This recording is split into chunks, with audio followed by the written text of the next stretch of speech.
Is happening? What is happening, y'all? Is me coming back at you again with another live stream vid. Now, this is one of the rarities. I usually don't do live fight streams. This is a rarity for me to do that, but I'm gonna make an exception for the Anthony Yarde fight against Doc Spillman. Meanwhile, there's the undercard that's taking place. This kid by the name of Jacques Shavar, I think that's how you pronounce his name.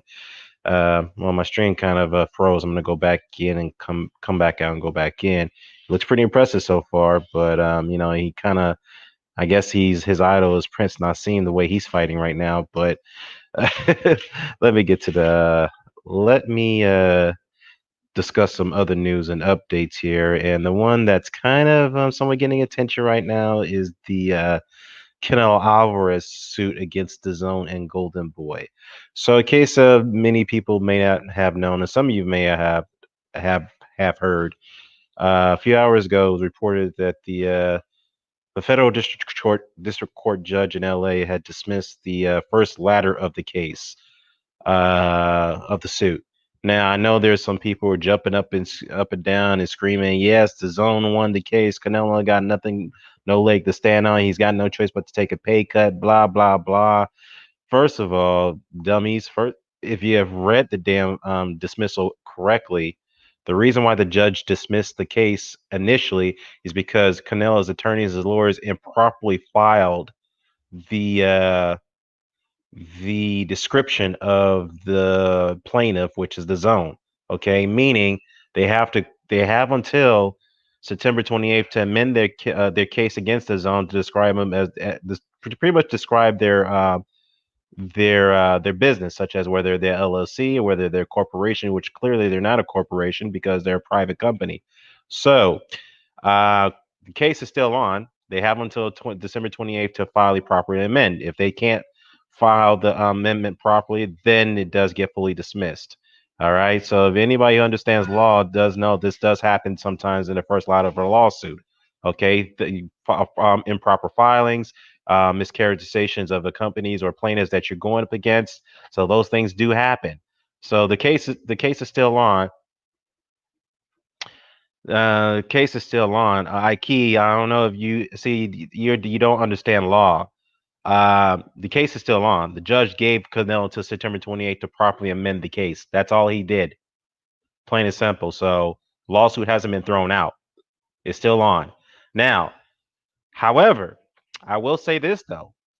The zone may, from the looks of it, there's a possibility they could be dismissed as the plaintiff. However, the suit against Golden Boy could be upheld because there has been some breach of contract between Canelo and Golden Boy. Now, this thing could be a bit tricky here because Canelo, to his own admission, has said that he has never seen the draft of this contract with Golden Boy towards his own. And what makes this thing very murky is that Canelo does not have a direct contract with his own. His contract's through Golden Boy, and Golden Boy has their contract with his own. Now, part of that agreement is that Canelo will be paid $35 million for his fights. In return, the zone would have to fork out $100 million, close to $100 million a year to host the Golden Boy cards. And part of that stipulation is, from my understanding, is between the two parties, is that Golden Boy, in their return, will have to have Canelo fight a premier opponent, quote unquote, as they say, for them to justify the funding for their fights for their cards, and Canelo being paid $35 million here. So this thing is pretty strange. So if Canelo never signed the contract directly with the zone, then how is he being paid $35 million? Now again, it does seem very the situation seems very murky uh, as I initially stated. So again, from my prediction, I may have to change. Well, I still predict that they're going to settle this one way or the other. And the question is, will the zone end up paying a $280 million? Now, I don't think they will. And let me explain why. Because whenever a plaintiff or actually a defendant, which is Canelo Alvarez, brings a suit like that for the amount they're asking for, and he's in the lawsuit, they're specifying they're not going to go any lower than $280 million. I don't believe that. At some point, sometime, they're going to have to reach a settlement because you have to understand both parties are going to lose money by dragging this litigation out as long as they can. Okay, because I know they're trying not to budge one another, particularly the zone. They're not trying to budge But I will say this though: at some point, sometime they're going to have to settle with Canelo because the zone is in a crisis right now financially, particularly in the United States. As you guys have heard, the zone just lost Bellator, which is one of their biggest content supporters. They lost Bellator to CBS, which is a parent company to Showtime, which everybody on the cross of the pond hate because of the fact that Showtime is in a rivalry with DAZN when it comes to boxing and fights. So with that said, since Bellator is gone, where does that leave the zone? The zone literally have no content that they can show to their audience, and because of the fact that Bellator has left, I do predict that they've lost a lot of subscribers because of that. Not only with the Canelo fight, the legal fight, they also lost a lot of subscribers because of the fact that Bellator has left. So again, to my point is that now they're going out trying to secure another $1 billion worth of funding from investors. We don't know what's going on with that. Maybe that's been put on hold right now to this whole legal situation gets settled. So that way the investors can have some reassurances that everything is in the clear, everything's green lit, that they can go ahead and safely invest.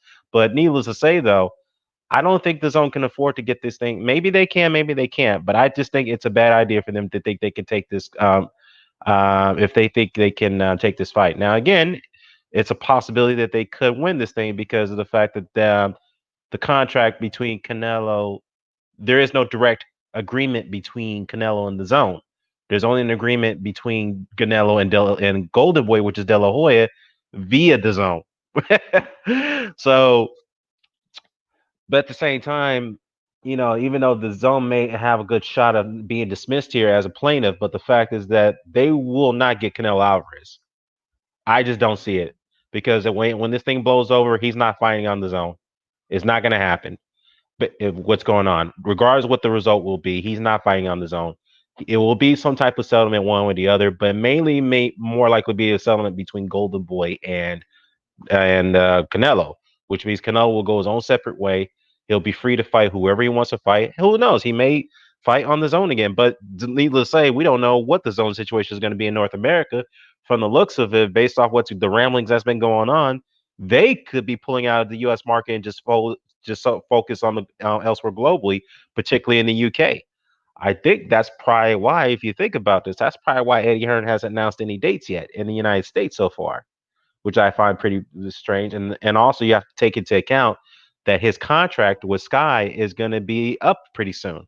So maybe Eddie Hearn is just sitting back and watching to see this thing blow over, while the zone more likely will pull out of the U.S. market and just focus on the UK, which I think they'll do better financially, in my view. And the reason why I say that is because the UK crowd seems to be very receptive of the product more so than the people here in the United States. And there is broadband is more accessible in the rural areas of the UK than it is in the United States.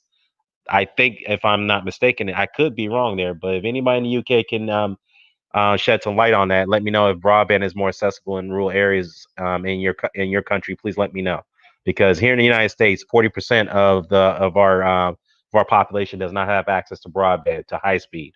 So yeah. So yeah, the first ladder has been dismissed, but Canelo does have until September 28th to amend the filing properly, which means that he has to properly define the zone as whether they're a corporation, where their state of their business is at, and so forth. And again, even though if it does get properly amended, which means the lawsuit will fully go forward, it will be tough to try to get to kind of blame the zone for breach of contract when in fact that Canelo does not have a direct agreement with the zone. So this is going to get very, very, very, very strange. And again, I predict the zone will be dismissed as a plaintiff, but that doesn't mean that they're going to have Canelo. They can have Canelo do his bidding, because he can say, "Hey, I don't have a contract with you guys, so I don't have to fight for you." That's what he can say. That's what his lawyers, attorneys can argue. So why should I do your bidding? My fight is with my promoter. So if I'm let go of my promoter, I don't have to fight for you. So so there's another argument that his attorneys can make. What's up, Tommy? What's up, Ahmed? So the guy says that sounds like a threat, like a poke. I mean, like I said, those things does get murky. And Shizbiz, what's happening, man? He says that big up to you, brother. He says the zone don't see Billy Joe Smith as premier opponents. Yeah, we know that. And look, the zone has said that they will approve those fights unless Canelo does take a 50% reduction in his purse, which he did not will not agree to. He said that he did compromise, by the way. What's up, Intangible? He did compromise and said that I will take a 30% reduction. And the zone still said no. And I see look, man, I know Canelo. People call Canelo a diva. I mean, who isn't? Every top level fighter or a cash cow is going to be a diva in some way. I get that, but at least he was willing to compromise with these guys, with this with this provider, and they still said no. I mean, I don't know, man. I don't know what they want out of the guy. Do they expect him to fight monsters every fucking time? No. And look, you could criticize, you could critique, fighting Rocky Fieldings of the world, which isn't a fight that nobody wanted to see. I get that. Danny Jacobs was a fight we wanted to see, if you like it or not, because that was a unification bout for the middleweight titles. Okay. Number two, the last thing is that he fought Kovalev. He went up 2 weight classes to fight Sergey Kovalev. Okay, a reigning light heavyweight champion. Yes, Kovalev. You could argue Kovalev was at the end of almost at the end of his career, but it was a fight that we wanted to see. It was very intriguing. Now, if you want to go ahead and criticize Canelo for that level of opposition, then by all means. But you cannot argue that he is fighting better opposition than anyone on the zone, other than the women's, other than you could say Jessica McCaskill. We can't compare the two. If you, I mean, some people say you can't compare the latter, but McCaskill and Katie Taylor. I mean, other than those girls, they fought way better opposition than anyone on the zone. I mean, Canelo undoubtedly has fought, well, arguably has fought better than competition than anyone, than his rivals. He's fought better competition than Demetrius Andrade. He's fought better competition than Danny Jacobs. He's fought better competition than Gennady Golovkin. All right. So I mean, that is a fact, and yet people are crapping on him for bringing on this suit. I know, it's particularly those in the UK, because of the fact that they do not like the fact that the zone is under scrutiny. In fact, you know why? Eddie Hearn is the lead promoter, and let's get this straight here. Eddie Hearn is not part of the lawsuit, so why everybody in the UK, who by the way don't even have the app as of yet, are so upset at Canelo following the suit? It has nothing to do with Eddie Hearn. So I don't know why you guys are upset about that. If he wants to file the suit based off grounds of fraud and withholding critical information, which is well, it is fraud and breach of contract, then that's his right to do so. Now, again, I do predict based off what's going on, since he doesn't have a direct contract with the zone, I don't see how the zone will be liable to pay what he's looking for. But the one thing that will how this case is going to end is that Canelo will leave Golden Boy. There's going to be a settlement, and he will leave. And the fact that the zone don't have a marquee fighter, and the fact that they are, I know that they will cut like 2% of their workforce, which doesn't seem much, but at the same time, you look at their other losses they've suffered in recent days, particularly with Bellator. That right there was going to hurt them. It's going to hurt them really, really badly. So, yeah, the guy says, "Why doesn't nobody know when the contract between Matchroom and Sky ends?" I'm from the UK, nobody knows. Well, you know what? I heard it was supposed to end in December, and I also heard it was supposed to be in February. So that contract is ending pretty soon, from the looks of it. And there is no indication that the Sky and the Zone, I mean, Sky and the Matchroom is going to renew, from the looks of it. But I could be wrong.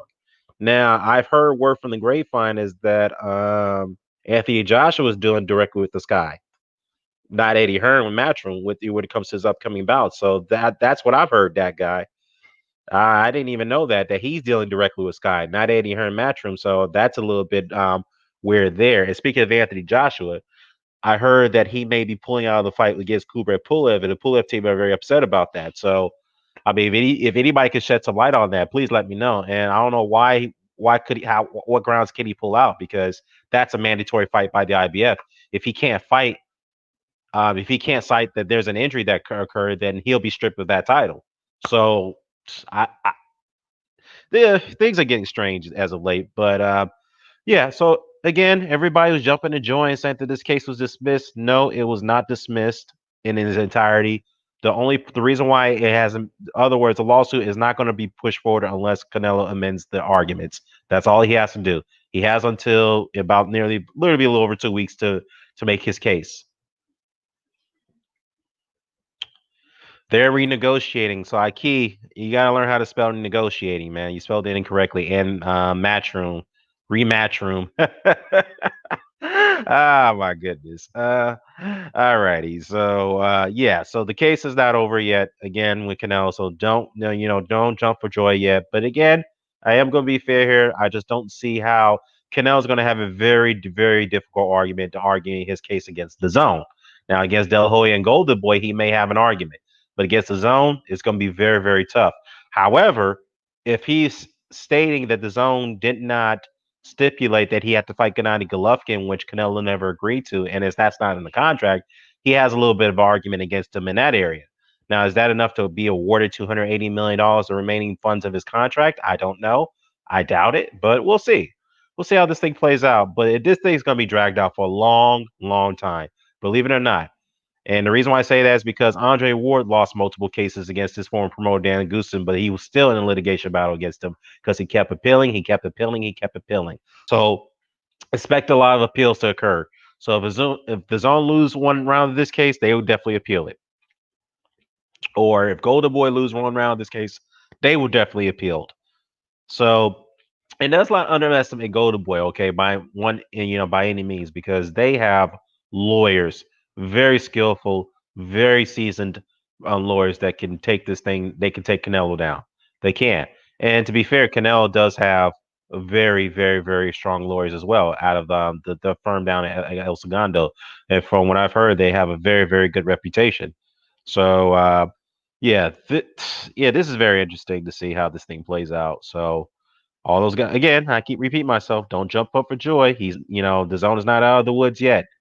Okay, Mel's got to amend that case properly. That's all he has to do. All right, then it's going to go from there. All right, so let's go to this live stream here. I'm going to go ahead and bring up this fight here.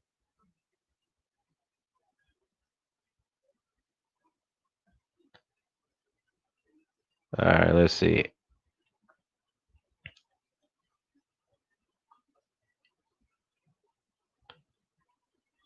Uh-huh. What's going on here? Actually, you know what? Is it not the fight on ESPN Plus? I think it is. Hold on.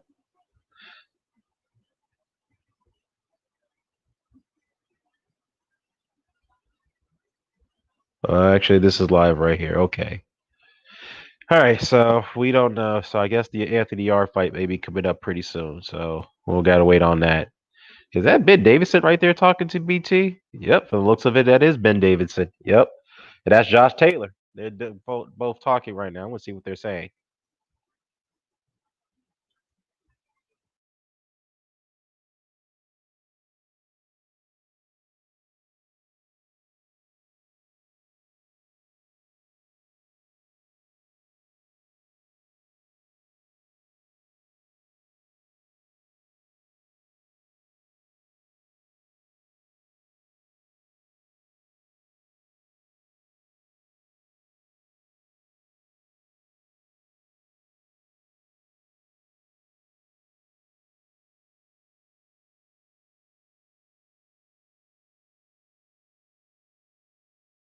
Okay, guys. So the Anthony Yarde fight's going to get underway pretty soon. So they will just finish chatting with Ben Davidson and Josh Taylor. And by the way, Ben Davidson has been rehired as the trainer to Tyson Fury for the Wilder rematch. So that's interesting. I don't know why. Why isn't Tyson Fury using Sugar Hill Stewart for the rematch? I mean, for the third fight. That's pretty odd to me. Very odd. So, I mean, it's not going to change my prediction. I mean, I still feel Tyson Fury is going to win that fight, but I don't know, man. This could be very interesting going to that third fight. Which, by the way, December 19th is been penciled in. It's been almost knocked down. It's almost secured. The fight is going to take place on Deontay Wilder and Tyson Fury. Let me go ahead and get the location. It's in Vegas. We all know that. All right. So the fight is going to take place at the Legion Stadium. That's the new stadium where the Raiders play. And what's the capacity there? The capacity is going to be, man, Legion Stadium or Legion or Legion. That's how you pronounce it. not Allegiance, Allegiant Stadium. So it's a dome. So I guess they're going to have a dome. If it's in the dome, or is it going to be a outdoor? So the capacity is 65,000. Yeah. So how many seats could they fill for that fight? That's a question. That's a question. So if they promote it properly, if they did the second fight, then they could fill probably 50,000, if that, maybe 40, 50,000. Ike says that Fury will box his head off, box of run, which is safety first. Well, you know what? With the style of Ben Davison, that's what I think what Fury's going to do. But my question is, why did he? Why would he do that with his strategy with the Wilder rematch was very very successful? Why would you go back to Ben Davison after training with Sugar Hill Stewart, who helped you capture that the belt and the Lidio title? So I mean, no, he already had the Lidio title, but the Ring Magazine title along with the WBC belt and the Lidio Championship. So why? I don't know.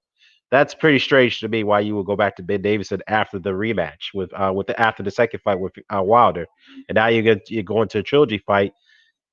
I don't know. Somebody help me out understand that. I don't quite understand that. So yeah, and plus, Wilder hasn't said much either, which could get into Fury's skin because Fury is a reactionary guy.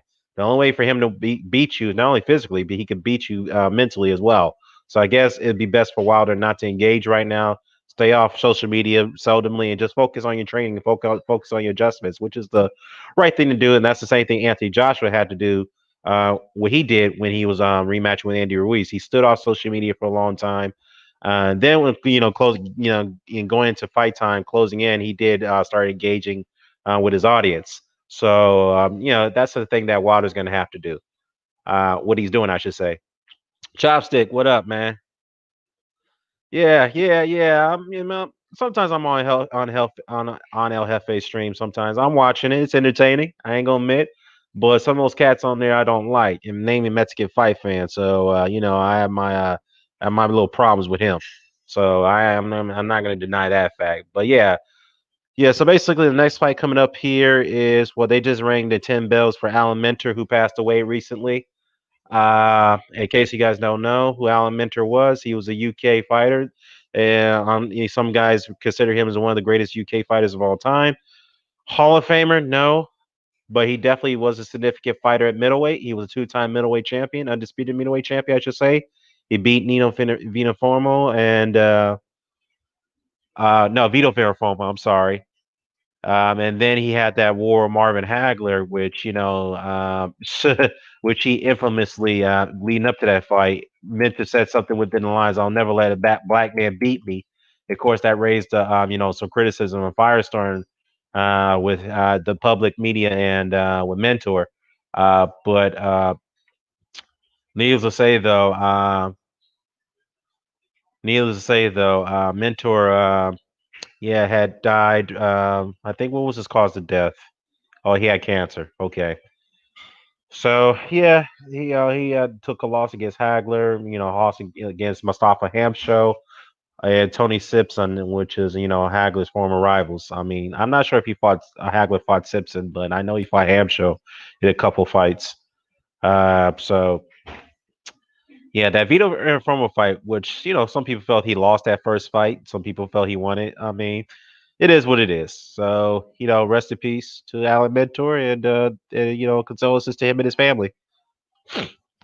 I say mentor. I hate to admit these BT cards has been pretty bad, man. I ain't gonna lie. I don't even know most of these fighters who are fighting right now. I really don't know. I mean, at least with the fight camp, I knew what these prospects were that were fighting. They were putting on some damn good fights on fight camp. I mean, Eddie Hearn, man, please run back fight camp, man. Seriously.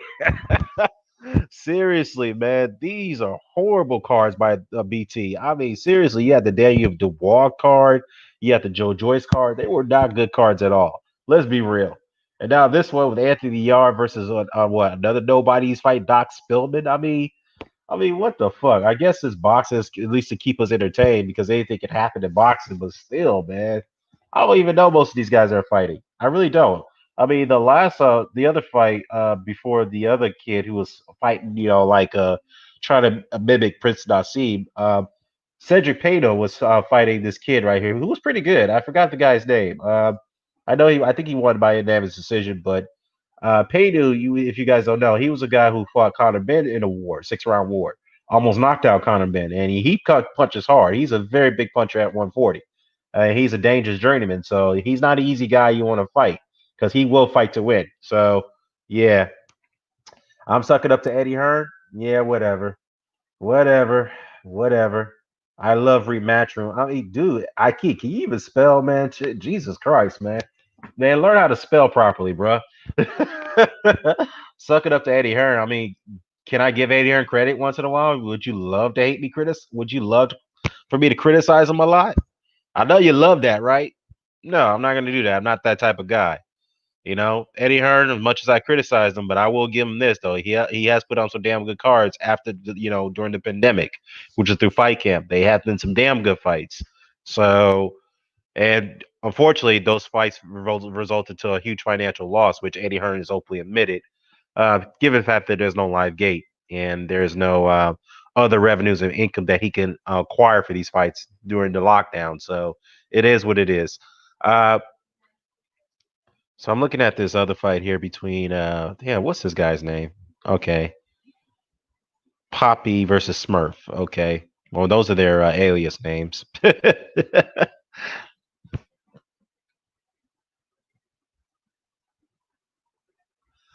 right, nice jab there by Smurf. Poppy's coming in, lunging in, and another good little one too. Blocked on the right, was blocked on the left by the left good by Poppy. Poppy with left hook to the body. That did hurt a little bit. That got to Smurf. All right, there's some feints here. Trying to feint coming in. Ooh, he's tripping. All right, he was off balance. He was off balance, Smurf. He was off balance. Okay, nice 1-2 to get him off. Nice little check left hook coming in. Cinnamon Savage, what do you think about Dmitry Bivol? Very good fighter. Very great, talented fighter at light heavyweight. He has some pretty good wins over Pascal, Joe Smith Jr., Sullivan Barrera, which is a very good win. So Dmitry Bivol is a very good fighter. Very good fighter at the early stages of his in his career. Whatnot. So very I like Dmitry Bivol. He's a very, very good fighter. But I do want to see that unification bout between him and Arthur Petervia. That right there is a guaranteed war. Now, my biggest worry about Bivol is that I don't think he would be able to gain Berterbia's respect because Berterbia can eat punches. That dude's I mean, if you look at the size of his head, that dude's head is huge, man. He's got a huge fucking dome. And no wonder he eats punches. And let's be fair, I mean, Berterbia is not a punching bag. He can slip punches. He's got pretty decent defense. But when you do clip him, he's like he eats those shots. He keep coming forward. It's like this dude's jaw is iron, man. I know they talked about Gennady Golovkin had an iron chin, but goddamn, Beterbiev is like a beast. Jesus Christ. I don't. I mean, that'd be a good fight, but I do. I don't. I mean, Bivol will make it competitive if they can get that fight made, but I don't see him winning that fight. I do not see him win that fight because Alexander Vozik, I think, in my opinion, punches harder than Bivol. If Beterbiev was able to eat those shots and walk through them, I don't see how he could walk through Bivol's shots. I just don't see how. I mean, sorry, I can't see how Bivol can gain his respect. I just don't see how. So Beterbiev is going to break him down if that fight gets made. That guy says that if there was an IBF, if the belt to drop the IBF, if there was a belt to drop, the IBF would make sense if you look at the pool of fighting for vacant, the Fury unified after his Wild trilogy, and then AJ versus the winner, Chisora versus Usyk. Lots of ifs. Yeah, I mean those are some interesting scenarios. That guy. The thing is though, if he does vacate the IBF belt, if that's what's going to happen, then what about the WBO? Because there's a strong indication that he may drop that belt as well. So he'll drop two belts. He'll have one belt with the WBA and the IBO, which is the minor belt, which many people don't count. I mean, that's up to your that's up to you. That's your prerogative. But I don't know, man. Him dropping two belts, that one belt is okay. That's excusable, but two belts, no, I don't think anybody will be I don't think anyone would be receptive to that. I mean, are going to accept that. I just don't. I don't think that's unacceptable. I mean, seriously. I mean, unless you're like Lennox Lewis, if you're at the end, you're at the end of your career, you've unified the division. You're the undisputed champion. You fought the who's, you cleaned out, and then all of a sudden all these young guns are coming in. They want to get a shot at you. And you're at your age 38, 39. And you feel you have nothing left to prove. Then and you have Hall of Fame wins on your resume, then yeah, you could see why Lennox Lewis was dropping all his belts. Then he took his final fight against a prime and future Hall of Famer, now Hall of Famer, Vitaly Klitschko. Then yeah, I can understand that situation, but Joshua is not. I don't think he's at the stage of Lennox Lewis. I don't think he's in the position where he could say, "I've cleaned out. I was undisputed champion. I fought the who's, this, that, and the third, and I'm. It's time for me to call it quits." I mean, if Joshua feels that way, I don't think that's what it is. But if he feels that way, then so be it. But I don't think he is. I think he's still got some more to prove. I think he's still. I mean, he's still young and he's still fresh. He's still in his prime. But to be fair, though, all those tough fights he's had early in his career can take a lot out of you because he did take some damages in those fights. I mean, the Tarkon fight, he took a little damage in that fight. The Povetkin fight, he took some bit of punishment there. The Klitschko fight, the Dillian White fight, the Andy Ruiz first fight, yeah, he took a handful of punishment in those fights. So those things can slow you down. But you know, yeah, again, to drop two belts like that, dude, I don't think that's inexcusable. I don't think he should do that. I mean, much less than the IBF. I don't understand why would he drop the IBF, but I do see your scenario, guy. I do see your scenario why he would drop it. But then again, the WBO is the problem. There is strong indication he's going to drop that belt. So if he drops two belts, I don't think that's a good look, to be honest with you. All right, so now Smurf is fighting Southpaw because he realized fighting Orthodox against Poppy is not working. So we're in the second round here. I gave Poppy the first round. The second round is a little close here, so I'll probably give it to Smurf. If Poppy's from Ireland. By the way, I'm going off the aliases because I don't know who these guys' names are. I missed their names, so forgive me here. All right, so we ended the second round here. By the way, my stream may be a little bit slower because I know there's a lag between the UK stream overseas and the US stream. So yeah, I see my viewership is going down because of the fact there ain't too much to cover today. My views, I should say.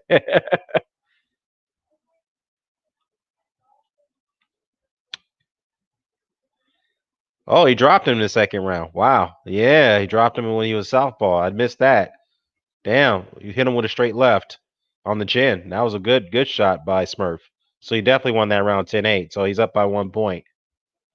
So yeah, I will. If I were him, I continue the southpaw because it seems like Poppy's confused because I don't think he was prepared for the southpaw style of Smurf. So we'll see. Usyk versus Jordan, the WBO situation. Um, there's strong indication that fight will be. I mean, they said the fight's penciled in for next month, but there hasn't been any official announcement yet, and there hasn't been a venue or a purse or nothing's been agreed to yet. So on principle, they agreed to the fight, but there has nothing been. There's no term sheet that's been drafted. There's nothing that suggests that the fight's ready to go. It's been locked in. So as far as the WBO situation with Zork and Usyk, I don't think that's for this vacant title unless Joshua drops the title before the fight comes about.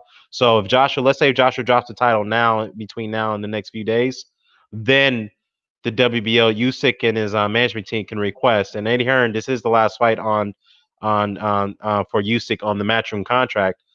Eddie Hearn can make a request to WBO to make that for the vacant title. So, uh, yeah, I know some people are going to say, well, damn, Chisora, why does Chisora deserve a title shot? The man's got 9 losses. To be fair, Chisora's has some significant wins. I mean, some decent wins with those, despite the 9 losses. So, um, he's still a warrior. He's still a dangerous, high level. Is Chisora a journeyman level? I mean, we will all assume he is, but not really. Not really. I know he's got 9 losses, but he's still a draw. He still puts up a good fight. he's still dangerous. He's gonna come in and win regardless. He's gonna fight to the end. That's how Derek Chisora is. That's his fighting style, and that's his mentality from a physical and mental standpoint. So, yeah. Again, the WBO situation with Usyk and Chisora. Um, the belt could be put online if Joshua decides to vacate between now until the next few days. That's how I see it. If he doesn't vacate by then if he vacates later, then if Usyk does get past Azor, then it'd be Usyk versus Daniel Dubois. I don't know if Daniel Dubois will be ready for that type of fight right now. Let's be honest. Not at this stage of his career. Ooh, nice counter left hook by Smurf. That hurt Poppy. That really hurt him. Now he's going back to fighting Orthodox. I think he's got Poppy where you want him. Poppy can't do anything right now. Poppy's with a double jab. He's coming forward. Oh, he's coming in and try to come in with the right hook, lead right hook. Missed with the jab. Poppy's now on his back foot. Sorry, Smurf. Now he's trying to do that little shoulder roll, Shelly feel, man. Ah, man, I don't know why these guys are trying to do these Shelly rolls, man. They're not that good at it. There's only a few exceptions. I mean, James Toney, who famously, was known for the Philly roll, shell roll, and then Floyd Mayweather, who they pretty much enhanced it. Let's put it that way. Very good at it.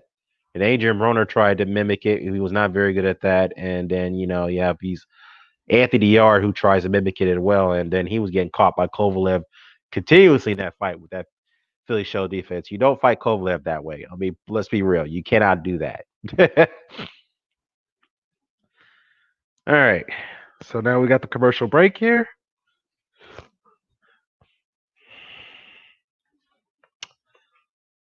So let's go see what's going on in the other news of boxing.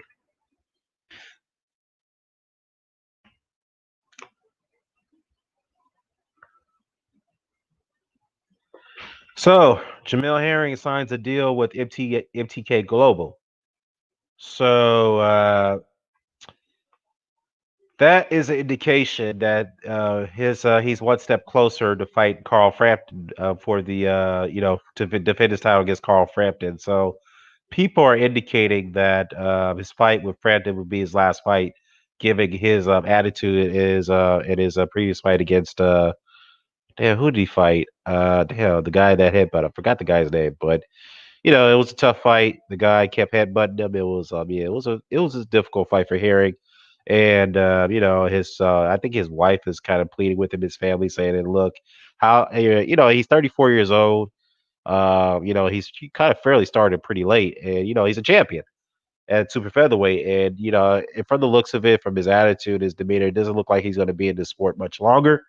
So maybe his fight with Frampton will be his last fight. That's the way I see it with Herring. So in case anybody, again, the news is that he did ink a deal with he signs a deal with MTK Global. So yeah, that's one step closer to the Frampton fight, which is a fight I'm looking forward to. So if I had to pick a winner, I don't know, maybe Carl Frampton more likely would have the edge in this fight. So we'll see, because that is going to be a very, very difficult fight for Herring. Very difficult fight. So we'll see. We'll see how that plays out. All right, so let's see.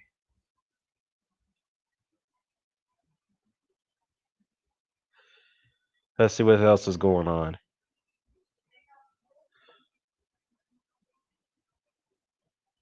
So Eddie Hearn has chimed in on the Gary Russell situation. He said that Gary Russell is the target for Devin Haney, and they're looking to have a fight for Devin Haney to return on the zone in November.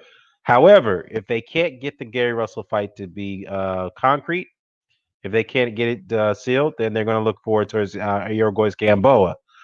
Which was, I mean, that they were indicating that, a while back anyway, before the Gary Russell thing came about. Let me just chime in on this one. I hate to be pessimistic in this situation, but Gary Russell and Devin A. Haney fight's not going to happen. I just don't see it, man. For one thing, Gary Russell is coming up from two weight classes. He hasn't had a fill out fight at 135 as of yet. Number one, and number two, he's fighting a very, very dangerous and hungry young champion right now, and Devin Haney. So And he's much bigger. And Devin Haney's huge for a freaking lightweight. Let's not get it twisted. He's huge. I mean, not only his body mass is big for that weight. For the weight, but he's got very long arms, and I don't know how Gary Russell could fight a guy like that. And Gary Russell is a back foot distance type of fighter, and that plays into Devin Haney's hands. So I don't see that fight happening. I just don't see it. I know a lot of guys may not hear me like me saying this from a pessimistic standpoint, but I just don't see it. So Eddie Hearn did chime in on this. He is looking forward. He is trying to make that fight as he says, but I'm gonna just be honest. It's gonna be Kira Boys Gamboa. That's a fight's gonna be made, but he said they're targeted for November. But again, that's up to the zone to decide whether they want to go ahead and fund that fight or not. So we'll see. We'll see how that plays out.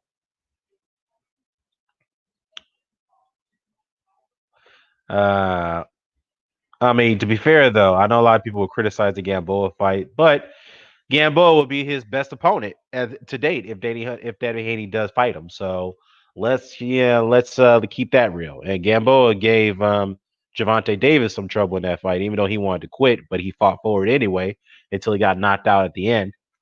So yeah.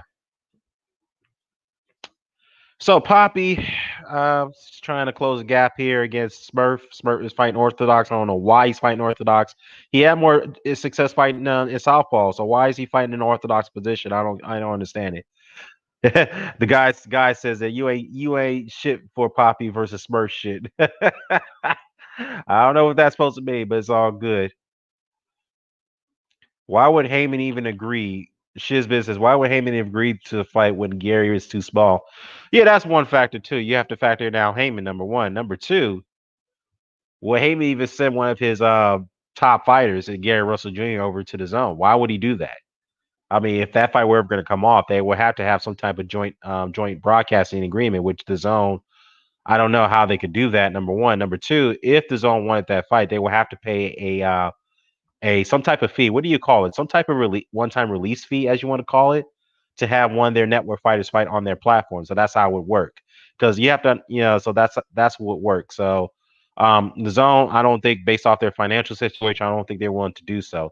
I know they did it for the Maurice Hooker fight because Maurice, I'm not, yeah, for the Maurice Hooker against Jose Ramirez because Ramirez fought on Top Rank and that was a unification bout, and they agreed to get that fight on the zone, and the zone had to pay out a additional fee to get Hooker off ESPN to come over to the zone and fight. Not Hooker, I'm sorry, Ramirez. So yeah, so the zone would have to pay additional fees to get Russell to come over to fight. So that's how it's going to work. And yeah, I look at it, it's too complicated. It's too complicated. I don't see that fight happening. I'm just keeping it real. All right. It seems like Smurf is, he's winning the fight. But I just don't see why. But to me, he's letting Poppy come back in fighting Orthodox. See, Poppy just came in with two good hooks to the body, pinned him to the corner. But Smurf got out. It seems like he's stronger than Poppy. But yeah, he needs to go back to fighting Southpaw. I don't know why he's fighting Orthodox. Why is he doing it? Okay, now he's fighting Southpaw. Okay, now he's back to the Orthodox. What? He's fighting off the back foot. He's moving off the ropes. Damn, Poppy looked like not Poppy. Smurf looking like Deontay Wilder, is like his body type and the way he looks. Now, as far as he punching is concerned, nah. But he boxes way better than Deontay Wilder. I'll tell him that. But he looks like Deontay Wilder, by looks, by appearance, not by skill. Let's not get it twisted. He looks lanky, but in good condition. Yeah, he looks like a miniature Wilder from his appearance. And he don't punch like Wilder, but I'm just saying.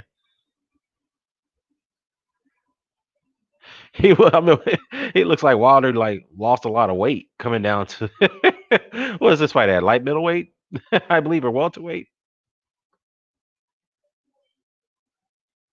So Heffron. So that's the guy's name, Poppy Heffron.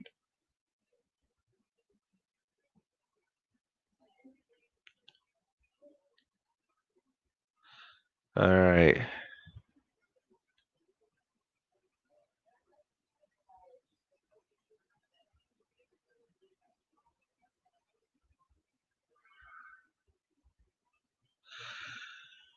Okay. So Richie Woodall has a close fight. Well, perhaps. I mean, the rounds 3 and 5 are pretty close. Round 1 was pretty close to, and round 2 was close until the knockdown Bentley put on Heffron. So we got Smurf Bentley versus Poppy Heffron. So that's what we got right here. Yeah, again, I mean Smurf Bentley. I mean Bentley's gonna have to. He should go back to fight southpaw. I don't know why he's fighting orthodox. I really don't. But he got good body shots there. Okay, he's opening up in this round. He's opening up against Poppy Heffron. Oh, he's got hurt. Ooh. But hey, Poppy's slipping the shots though. He's eating them. He's standing there. He's dipping though. Okay. Yeah, that was a good opening. Opening for Smurf Bentley. Here we go. Establish a jab. Establish a jab. The good right cross.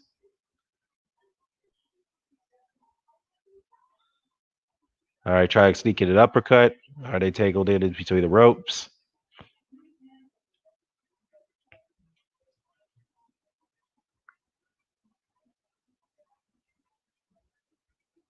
All right, well, try sneaking the left uppercut. 2 body shots by Poppy. Oh, back of the head. Don't do that. This week it with left hook. Okay, now Smurf Bentley. Now Bentley's coming back. 2 body shots by Heffron. Heffron's winning his round so far. He's hitting him to the body. He's backing him up. I mean, Bentley had a great opening. Then he kind of took a foot off the gas right there. Hopefully, he didn't waste his energy trying to get Heffron out of there by those that opening barrage. But yeah, it looks like he's trying to take a break here because of that opening. That barrage that he opened up in the beginning of the round. All right, good left jab by Bentley. But good body shots. 2 body shots to the right up the stairs by Heffron. Yeah, Heffron's winning the round. So yeah, Heffron's better in the clinches than Bentley. I have to admit that he's fighting him off. He's fighting him.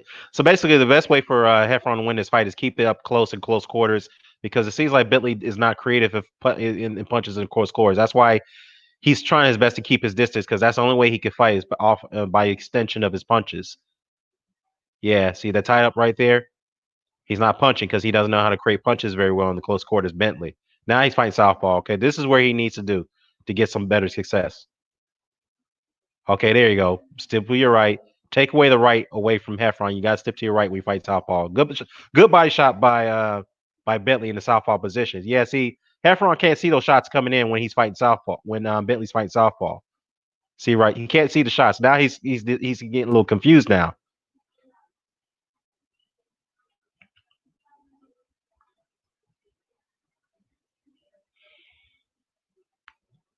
Okay, but too little, too late in that round. I still gave that round to Heffron, but as soon as Bentley switched southpaw at the end of the round, he was starting to get a little more success. So I think from here on out, if I'm his corner, I would tell him to fight southpaw because fighting orthodox is letting Heffron into the fight. I'm just being honest.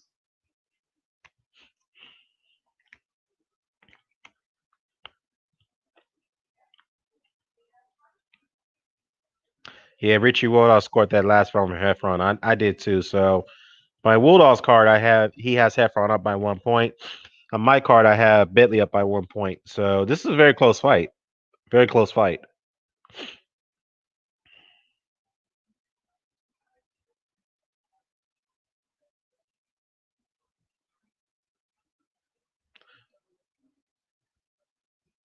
Ooh, good left hook over there. Yeah. Ooh, yeah. Heffron had a lot of success in that round. Okay. Manly starting the rounds, but going southpaw. Oh, he caught him with a right. Ooh, Heffron caught him with a right. It, okay, Bentley's coming back with a 1-2, but it was blocked by Heffron. Nice right jab. Move to your right.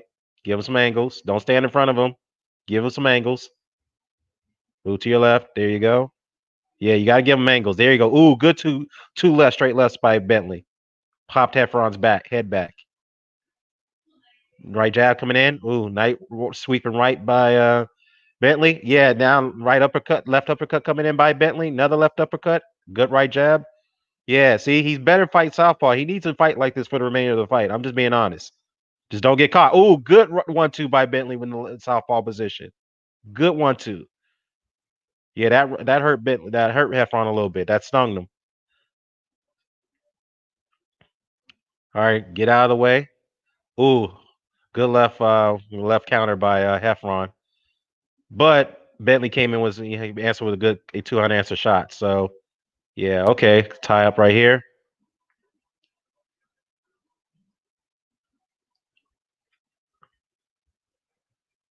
All right, Muti. Okay, yeah, get out of the corner. All right, see Heffron trying to come in with a straight right. Good left, good left, good left, good right. 1-2 by Bentley. All right. Yep. All right, that was a low blow. That was two sneaky shots right there. Heffron trying to, you see Heffron try to headlock him and punch him, and then Bentley answered back with a low blow.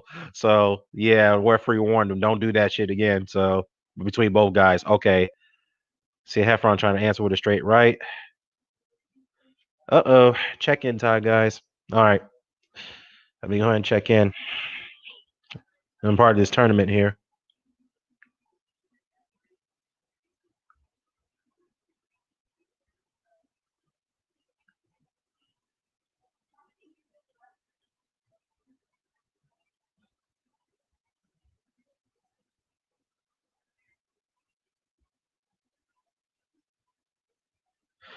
All right, so Heffron pinned him to the ropes.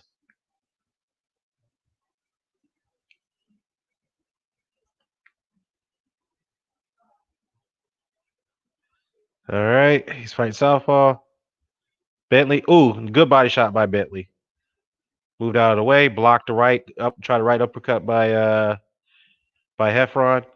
Yeah, see again, the southpaw position is better for Bentley. He needs to stay this way for the remainder of the fight. Because look, you see Heffron's confused. He can't dictate his distance. He can't place the shots together. He doesn't know what to do in the southpaw position. See, this is why I don't understand. Why is Bentley going back? Why is he Why is he why is he fighting orthodox? I don't understand that. You giving see there you go. See, he got caught with the right when he's fighting orthodox. You're giving Heffron a chance to come and get back into the fight by fighting this in this stance. I'm just being honest. Why is all right, man. All right. I still give that round to Bentley. So he's up 2 rounds on my 2 points on my card. So on Richie Woodall's card, if he scores it for Bentley, which I assume he did, then it's a even fight so far. So it's a close fight. Oh, guys, I got an emergency. I got to drop off here. I apologize. So I got to end this stream. Unfortunately, this is not the Anthony Yard one.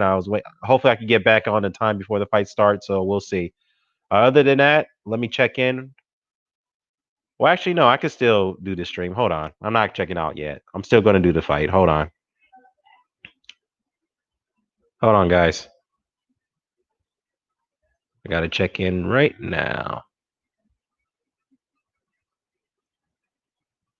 because I'm part of a tournament.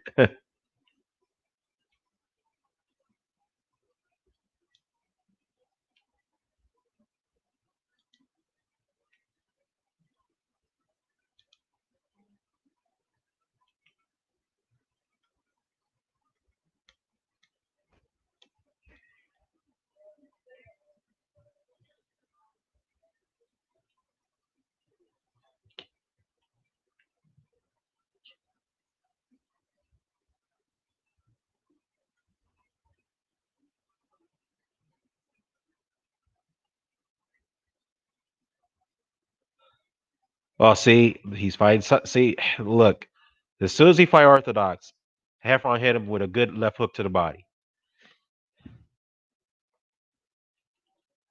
All right, good one too, though. Good one too by Bentley. A good check left hook. Good check left hook. Where as soon as Poppy tried to lunge it, oh, good left, oh, left jab. Ooh, that was a power jab right there. That snapped Heffron's head back.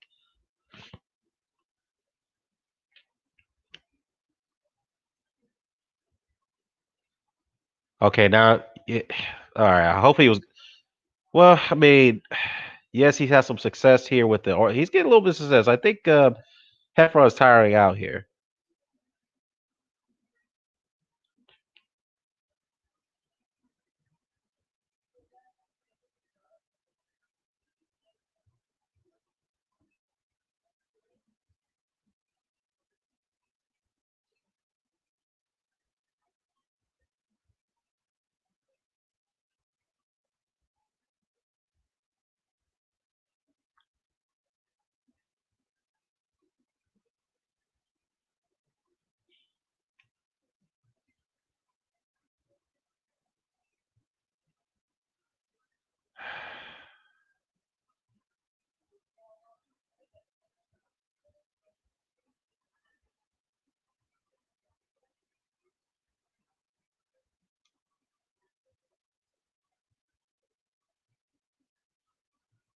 All right.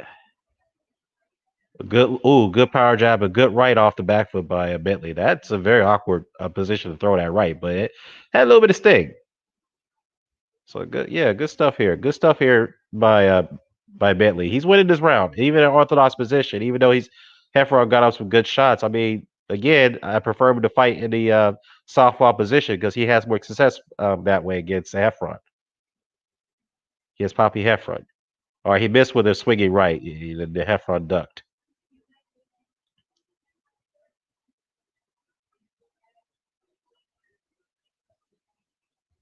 Really?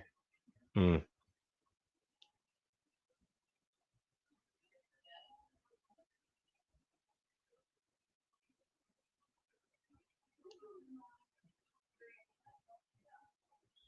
Okay, okay, I got it. I got it.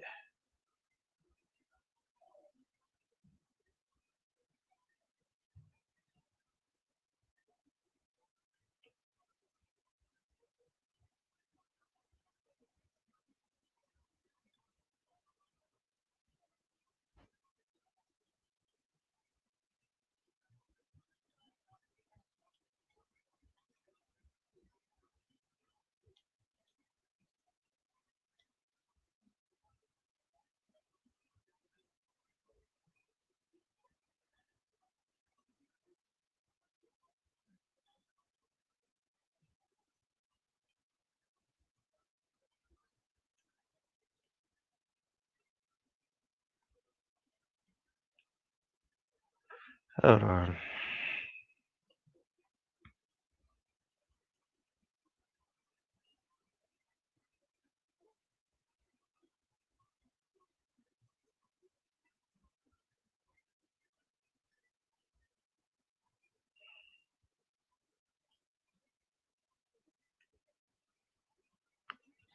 All right, okay. We're around 9 here. I got Bentley up on my card. Yeah, he's winning this fight. So if he can continue this way, he's definitely gonna win. Hopefully there's no hometown cooking going on if if it goes to the cards.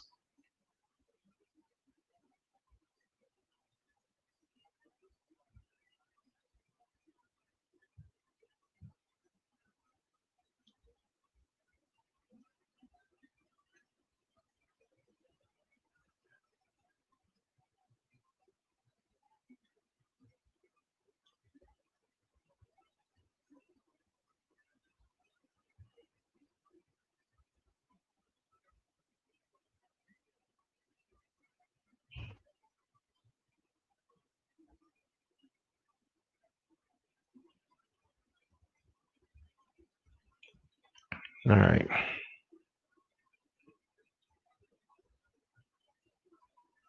All right.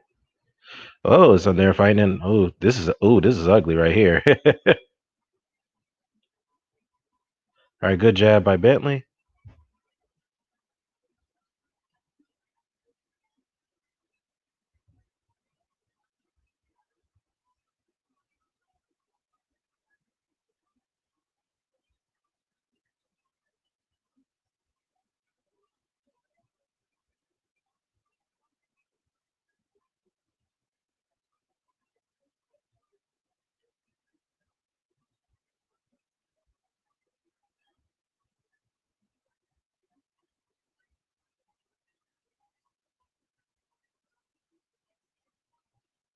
All right, hold on.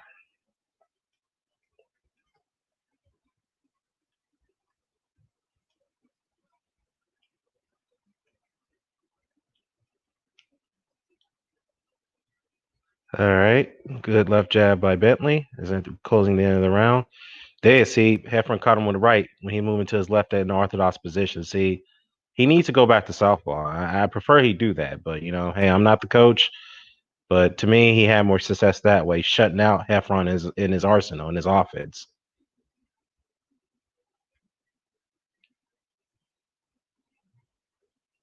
Hold on, guys. I'm gonna step away for 1 second. Put this on mute.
All right, y'all, I'm back. Let's see. The fight has concluded, so let's go to the cards here and see who is the winner here. But on my card, I got Bentley beaten half front by 3 points. Close fight. Definitely some swing rounds early on, but I thought Bentley kind of closed out the stretch between round seven and I think 7 and 10. He closed it out. So let's see. I'm gonna go ahead and mute this real quickly, and I'm gonna go ahead and go to the judges' scorecard here.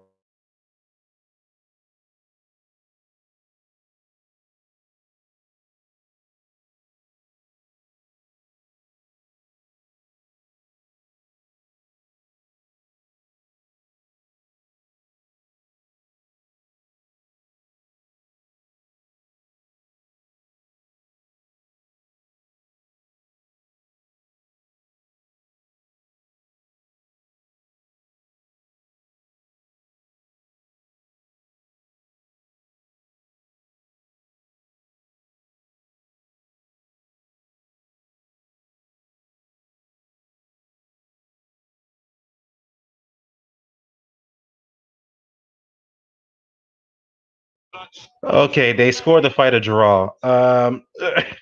Okay, okay, I gotta look at that again because I you could argue there were close rounds in the beginning. Yes, that probably would justify why this fight was ruled a draw. But I thought if you include the knockdown too, that that Bentley put on Heffron, I don't know. How could you come up with the draw with if you include the knock? Well, I mean, technically you could, but um, I have to look at that fight again because I think that I thought that Bentley pulled it off.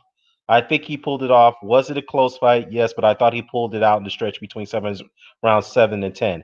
But I think his mistake is that again he had success, very great success with the southpaw, fighting southpaw. But then he went back to orthodox, which allowed Heffron to get back into the fight.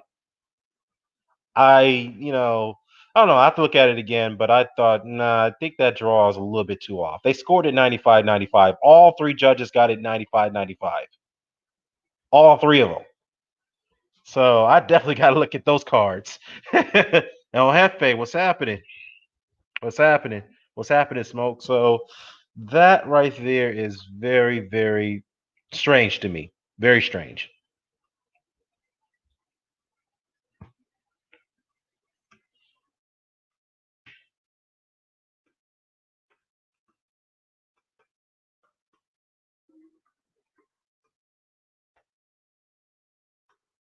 All right, on to the next fight. Hopefully, it's Anthony Yarde versus Stock Spillman, I think.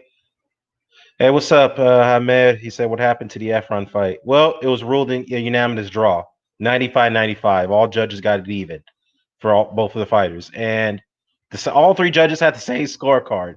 Now, it'd be interesting to see how they scored those rounds. Yes, I would argue rounds 1, 2, exception for 3, which Bentley scored the knockdown against Heffron, which in my card, I had him up by 1, 2 points after that. Um, Three, 1, 2 were close rounds. Three was you give that to Bentley because of the knockdown. 4, 5, 6, I would say 7 were close. Well, actually, 6 were 5, 4, 5, and 6 were close, but 7 and 8, I think I thought Bentley pretty much closed it out strong. But again, there were some moments that he was letting Heffron back into the fight when he changed his fighting stance back from southpaw back to orthodox, which to me, he was having too much trouble holding off Heffron. But if he fought southpaw, he would definitely throughout the fight, especially after scoring the knockdown in the southpaw position, then he would have won that fight clearly. But yeah, but look again. I have to look at it again, but I mean, it is kind of odd that all three judges got the same score, 95-95. So that's very rare, and I have to check. I mean, extremely rare. I have to check and see how they scored that, how scored it round by round.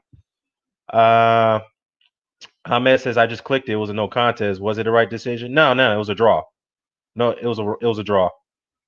Guy says that I thought Bentley had won it, but I'm not mad at the result. Okay, fair enough, fair enough, but um, fair enough. But again, I thought Bentley won the fight after the seventh round and so on. I thought he clearly closed it out, but again, I think the mistake he made is that he allowed Heffron into the fight by fighting Orthodox, which he had much trouble holding him off. So if he had kept the fight in the southpaw position throughout after the second round, he would have won it. I thought he probably could have scored more knockdowns in the southpaw position because he was hurt that front in that position, especially with the stinging left hand. He was able to sit down on the shots on. So yeah, that's just my take on it. But yeah, good fight. But I thought hate to say it, then again, this was one of the very few good fights that BT put on. But other than that, yeah, again, I'll watch it again. I'll watch it again. So we'll see Anthony Yarde fights coming about. I mean, my stream just cut off a little bit. We'll see if there is rebuffering. So we'll see how on what's coming up here. Oh boy.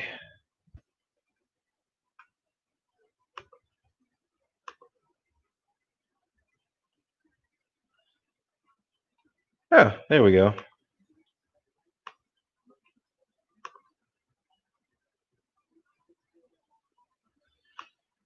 Okay.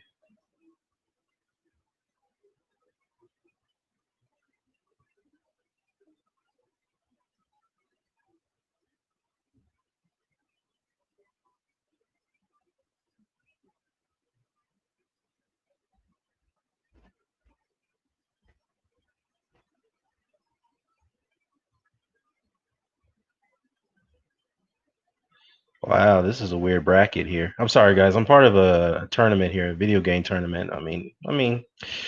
Eh, it's hard to read this bracket. Round one, you have Slamtown versus Veras, and then you have Dream Station 64 versus Team Chris, Espionage versus Ike Add-on. Oh, this is weird. Why am I in do I get a bite around two? I mean, I'm going up against Hikoto. I don't know. Like this thing, well, I checked in, so.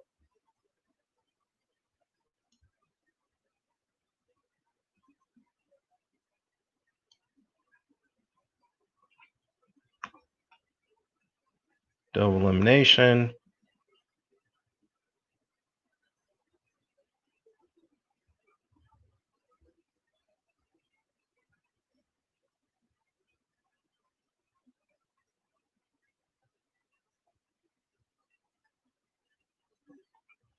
Do not use macros or lag switches, which we all know that's a no-no. Default arcade settings, we already know that. All matches are 2 out of 3, except the winners and losers brackets, and the grand finals or the losers finals are 3 out of 5, 3 out of 5. So first to 3 in that, which we all know that. Losers may start their matches up until top 8. Okay.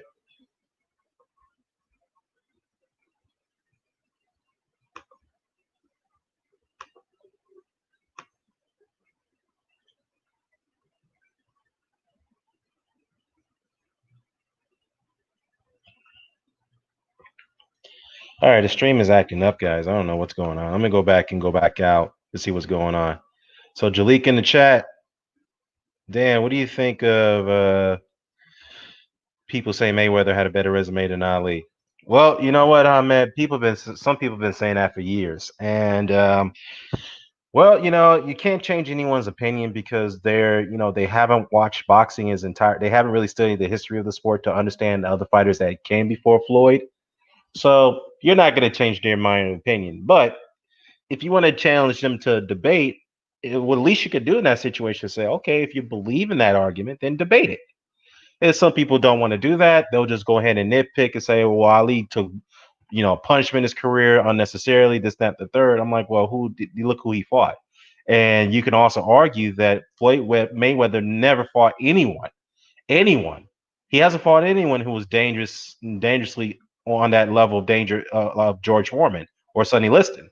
He has fought no one who come close to that stature. No one. I don't give a damn about Oscar De La Hoya. I don't give a damn about Manny Pacquiao. Those fighters are great fighters, no question about it. But the fact is that you have to understand the aura and the presence and the fear that those two men that Ali fought, Liston and Foreman, struck in that division. Yeah, Floyd wouldn't even go near fighters like that. So with that said, anyone saying that Floyd Mayweather had a better resume than Ali, nah, they're mistaken. They're totally wrong on that. Yeah, you can nitpick Ali, who he fought, who he lost to. Yeah, that was at the end of his career. Yes, he lost to Leon Spinks, but he avenged that loss. Okay, then he lost to Larry Holm. He lost to Joe Lewis, at the early stage of his career when he took his undefeated streak got taken away, but he avenged that loss in those trilogy fights. He lost to Ken Norton in one of those trilogy fights, and then he avenged those losses. Some people felt that Ali got the benefit of doubt in those trilogy fights, but let's say this though. Ken Norton, Joe Frazier, most of those fighters are far better than most of the guys that Floyd Mayweather fought. Let's be real. They are. Okay, Leon Spinks, yes, but he avenged that loss. Okay, Leon Spinks could have been a great fighter, but of course he was never disciplined, and then substances and drugs derailed his career. But other than that, you know, Larry Holmes. Okay, let's not. Okay, he fought Larry Holmes, but the fact is that version of Ali. Come on, man. The man who was like no condition to fight. I don't know how in the hell he was able to get a boxing license in that situation. Okay, he fought Larry Holmes and then he fought Trevor Burbick at the last fight of his career. Okay, whatever. But the fact is that Floyd wouldn't even take the risks that Ali took. He wouldn't do it. All right. To be a great fighter, you have to take unnecessary risks. Now, some of the Floyd fans can say Diego Corrales was unnecessary risk. Maybe or maybe not. It was a risk. But Floyd had the advantages going into that fight. He asked the man to come down from a weight class he haven't fought in years. Corrales had to drain himself from 135 to go to 130, which we all knew he was going to be compromised in that weight, most of us. But I still thought that Floyd was going to lose that fight. But the fact is, you give him credit for that. But Diego Corrales is not on the level of George Foreman. No disrespect to Chico, God rest his soul. He's not on the level of a Sonny Liston. He's not on the level of Joe Frazier. Let's be real. He's not on the level of Ken Norton. I'm just keeping it real. He's not. Ali's wins over Cleveland Williams, Shavers, and Chuvalo were underrated. Yeah, they were too. Let's not forget about Ron Lyle. Ron Lyle was a very underrated win. All right. Let's not get it twisted. Ron Lyle was a very big puncher at heavyweight, very huge puncher. You saw that war he had with George Foreman, and I thought he had Foreman out in that fight. And Foreman just had the heart to come back and win and stop him. So it is what it is. So, I mean, look, everybody has their opinion. Floyd's retired now. So, yes, I guess you can debate their resumes. But me personally, yes, he fought. If you look at the Oscar De La Hoyas, you look at the Manny Pacquiao's, whatnot. You look at the Miguel Cottos, but he fought those guys when they were at the end of their, when they were out of their prime. Ali fought Foreman in his prime. He fought Frazier in his prime. He fought Norton in his prime. He fought these other contenders in their prime: Schaefer's, Lyle, Williams, Sonny Liston. He fought those guys in their prime. Floyd, what prime fighter had Floyd fought that was close to those statures? None of them. Diego Corrales, okay, but yeah, Diego Corrales is nowhere on that level. Let's be real, he wasn't. No disrespect to Chico, he wasn't. He was a great fighter. I think he should be in the Hall of Fame, but he's not on that level of a Frazier, Ali, Frazier, Norton, Liston, and Foreman. No, he isn't, or he wasn't, I should say.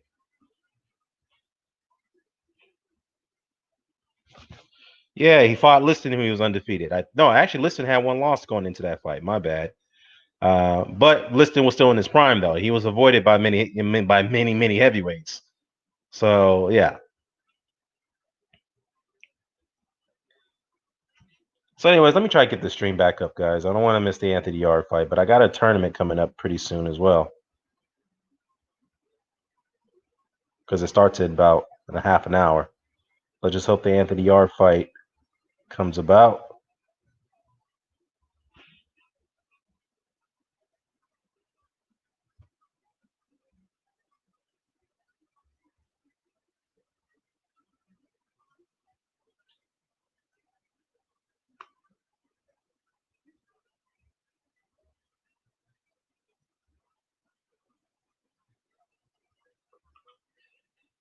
All right, let's see. Let me see. FA says that I'll be back after the fight. Dan, yeah, I'll try that. See what happens. Let me see. Hefe says, salute Jalik the leader. Salute to Jalik. He says that, Dan, I want to smoke, bro, again on a political debate in Christianity. Yeah, we can do it at some time, man. But I'm very occupied right now. But we can definitely do that, man. Fair enough. All right. Dan versus El Jefe for the YTB supremacy. All right. Fair enough. You got it, bro. Hold on, guys. Where you going, babe?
Okay, guys. Anthony Yarde just entered the ring, and I got the stream back up. So yes, he's in this corner with Tandi Ajayi.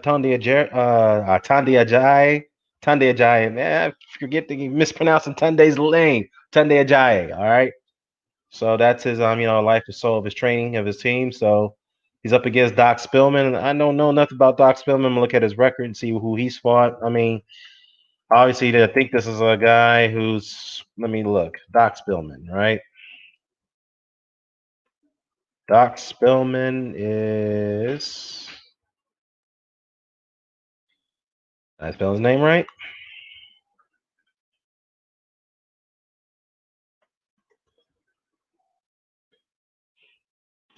All right, Doc Spillman or Anthony. Hold on, I can look it up this way.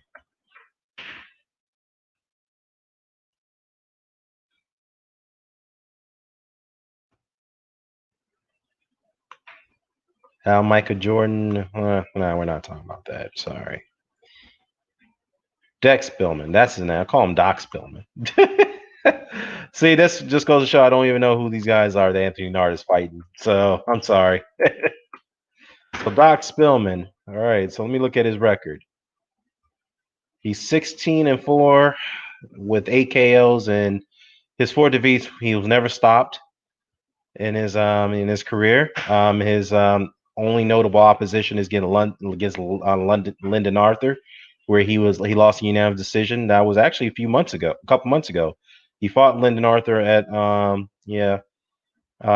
couple months ago. Now he's back in against Anthony Yarde. So yeah, he didn't really have much time to prepare for that fight. So he's from the looks of it, he's a journeyman. So he's going to take fights when he can get them and just make the most money out of it. And he doesn't really have any notable wins. He lost against notable opponents such as Lyndon Arthur and Scott Westgarth, who had lost his life, I think, a couple years. I think he lost his life after that fight, Scott Westgarth. Yeah, he passed away due to head trauma after his fight against Dex Spillman. That was a fight. And that was a fight where Spillman was undefeated. He was 11-0. And then, after that fight, Spillman, I mean Westcap died, and then lest you know, you have idiots like Tyon Booth come out and clown him after his death. I mean, I was definitely uncalled for. Yes, we can make jokes here and there, but you want to sit there and clown a man after he lost his life after fighting? Yeah, that's uncalled for. So let's see here. Guy says that was he have Ali versus Floyd thing again? I mean, look, man, that debate will never go away for another for a while. So again, I don't see how any Floyd fan could debate this. I mean, they could try, they could nitpick it all they want to. Say Floyd Ali took losses against Trevor Burbick and this, that, and the third. Floyd never lost on the level of a Burbick. I mean, of course he hasn't, but the fact is, Floyd never took those risks to fight a fighter who could be dangerous as Burbick. He never did. And don't give me Diego Corrales. Diego Corrales, he drained that man to come down to 130 fight him. All right.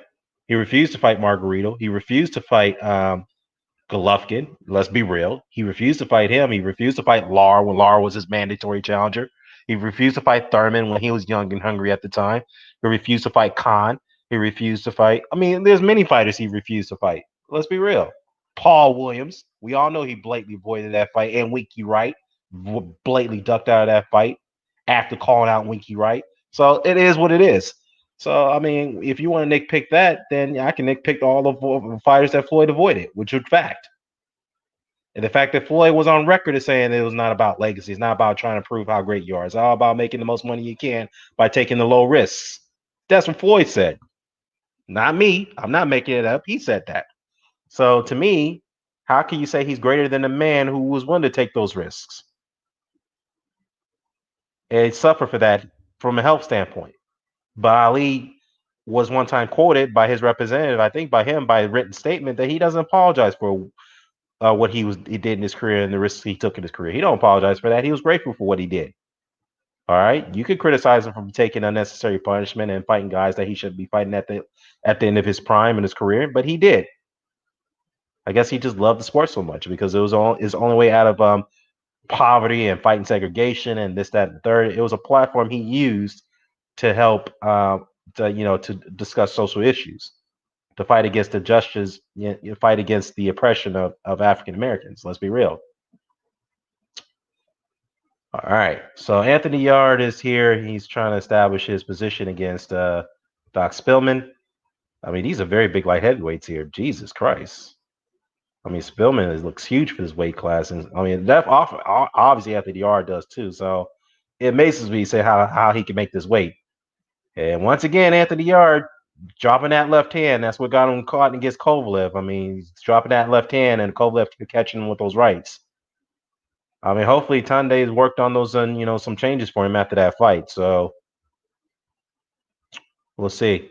I mean, it was the first fill out round. I mean, you could have scored it either way.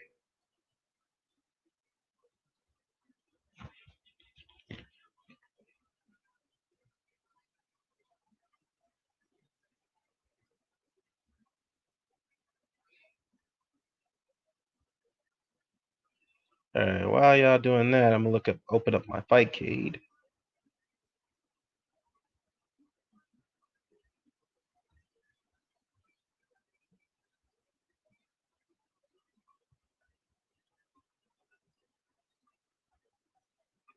All right, here we are.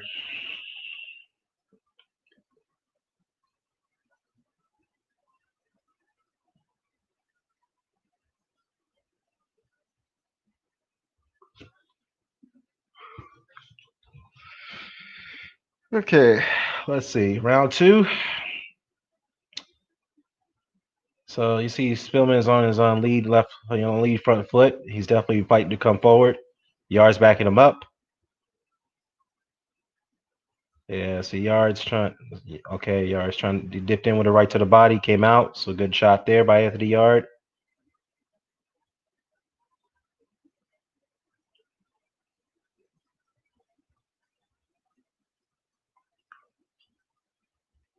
So okay, good body shot by this little jab to the body by Spillman.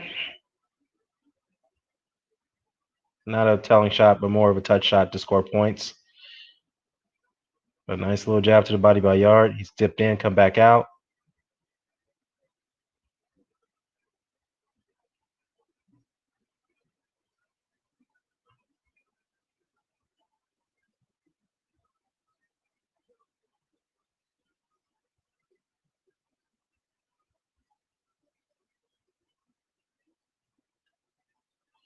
So it seems to me that after the Kovalev fight, it seems like Tunde and Yarde are going to more likely start, pretty much start taking on domestic level opposition now. So before they decide to go back to world level, much less than I mean, that if I were them, if they're going to do that, which I see that's what they're doing with the Spillman fight, they need to go to the European level, then go back to world level.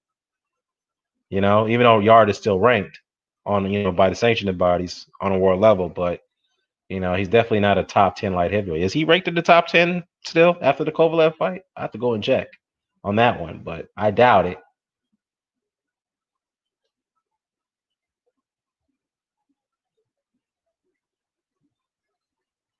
Good jab. in between the guard. Ooh, good right by Yarde. Ooh, that was a good right. Right, right over the guard. He scored her overhand right over the guard by against Spillman. Spillman was trying to come back with a double jab to the body. Yarde missed, ducked out of it, made a miss. Good jab by Yarde. He's fighting a very composed fight, so he's looking pretty good so far, Anthony Yarde. So good job there. Missed with a little jab. Try to come in with a counter left hook.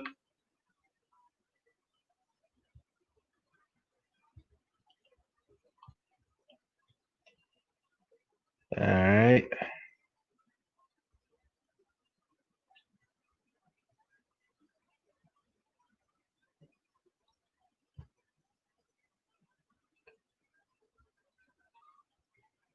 All right, give that round to Anthony Yarde. So I guess it's up to you how you want to score the first round. It was even, but I scored it to Spillman because I thought he was a little bit more aggressive than Yarde in that round. But yeah, we ended the second round of league, so we're going to the third in a minute. So yeah, we're between the rest break. So I haven't won even. So it's even fight so far after two rounds. So we'll see. But Yar looks very good so far. He looks very composed. He looks more relaxed. He looks more loose than I've ever seen him before. So he doesn't look too tight. I mean, he's always been a loose guy, but I know in the Kovalev fight he was looking a little too tight. I guess it was the nerves because he went from fighting subpar competition into a war level fight against a dangerous fighter in Kovalev. But many people thought that Kovalev was there for the taking, so that's why they took the fight. And many people turned down the fight with Kovalev, so Yar was there to take it, the opportunity. So we'll see. But he turned down the Peterbiev fight too. So I guess Yard's team looked at that and said, well, what would you prefer? Fight Kovalev, who's pretty much at the end of his career, or you fight Peterbiev, who's at the prime of his career? So yeah, you'd obviously take the Kovalev fight.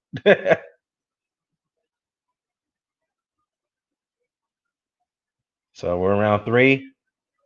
Yard's coming forward. Then you have Spillman trying to come in with the double jab. Yard come in with a couple of touchy left hooks. Tried him with the counter right. Yard slipped out of that punch right there. Yeah, Spillman. Yeah, Spillman is a very awkward fighter too. I saw, got a chance to look at a couple of, take a look at, his training a little bit and whatnot, and this a couple of his fights. He looks very awkward. He's not a very easy opponent to hit. Well, Yard caught him with a good right there. Yeah, so he's not very easy to hit.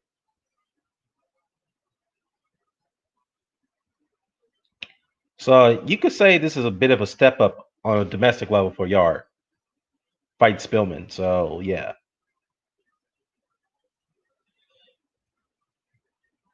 What up, D Style? Yeah, doing some commentary with the live reaction with the Yard and Spillman fight.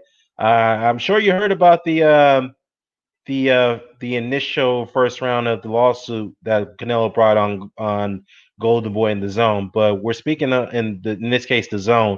The judge dismissed the initial round of the case because the nice little right by Spillman, but it didn't phase Yard, but it was a nice scoring right. But anyways, the judge ruled that Team Canelo's legal team didn't properly. They filed they filed the docket in error based on the fact that they misclassified the zone as what type of company, what type of entity they are. So they have until September 28th, which is about 2 weeks, to properly amend the filing, and then the judge more likely will decide whether the case can go forward from there. So, based on what I said earlier, is that we have now learned that Canelo does not have a direct contract with the zone.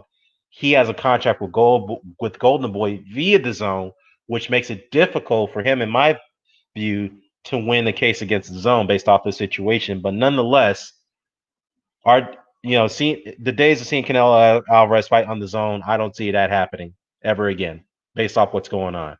Unless they can come to an agreement and the suit could be dropped. That can always happen. So we'll see. Baturbiev, Jalik says that Baturbiev wouldn't be smart at all right now. Now, not for Anthony Nard. Hell no. If I'm Anthony Nard, work your way up in domestic level, and then from there, fight on European level. And then you can, you'll be ready for your Baturbiev fight. So if they're going to fight Baturbiev, It'd probably be mainly. I would see maybe 2 years, maybe 1 2 years down the road for a Beterbiev fight. But yeah, Beterbiev is dangerous in his prime. 15 knockouts out of 15 wins, 15 pro fights. What up, Kurt? Kurt Sugar, Kurt Anderson, man. Respect to you, brother.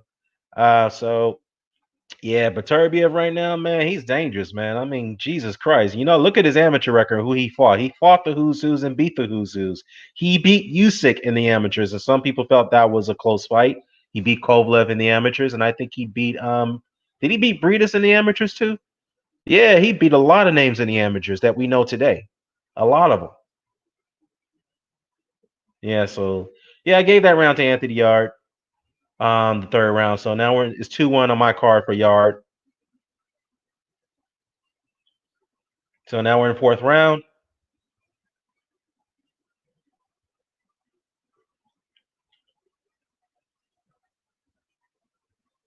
Oh, good right by Anthony Yarde. Yeah, I'll feel him to come back with a left jab to the body. Good, nice little left hook, check left hook by Yarde. Yarde, nice right to the body. Ooh, check left hook by Yarde. Yeah, Yarde's looking good, man. He's looking good. Good double jab. He's looking good in there. Mm. Yeah, he's touching up with those little jabs, man. Those are scoring points. Ooh, nice hard jab by Yarde. That was a power jab right there. That's right, another right by Yarde. Yeah, he's warming up now. He's getting there. He's getting to him. Yeah, see, Spillman's backing up. Yeah, he's feeling those shots. Yeah, Yarde step with the right, come back. Ooh, Spillman hit with a good right, then Yarde came back with the right. Okay. 3 jabs by Yarde. He's got Yarde in the corner right now. He's trapped him. Ooh, good left hook by Spillman. Yarde backed up out of there. He got out of there. Got out of that corner. Yeah, that's the thing about Yarde is that he doesn't he doesn't really have those fast reflexes. I mean, as far as dipping out of punches, that's the only thing about Yarde. That's his Achilles heel. Not only his stamina, is more of the fact that his reflexes are kind of questionable. That's why he relies on that shoulder roll so much because he knows his reflexes are not as quick. Oh, good right by Yarde. Good counter right. Good jab to the body. Overhand right. Another jab. Another jab. Yeah, he's scoring a lot of shots, a lot of points with those jabs there by Yarde. Ooh, nice little right by Spillman. Then more of a touchy right. Good combination by Yarde. Two hooks to the body and then one to upstairs. That's a good 3-punch combination. That's rarely we seen that. I guess most guys don't throw that because they don't want to get caught with an open shot. Ooh, good counter right by Yarde. Maybe he fought this way against. Well, actually, I think he tried to fight this way against Kovalev, but Kovalev is a much more experienced fighter.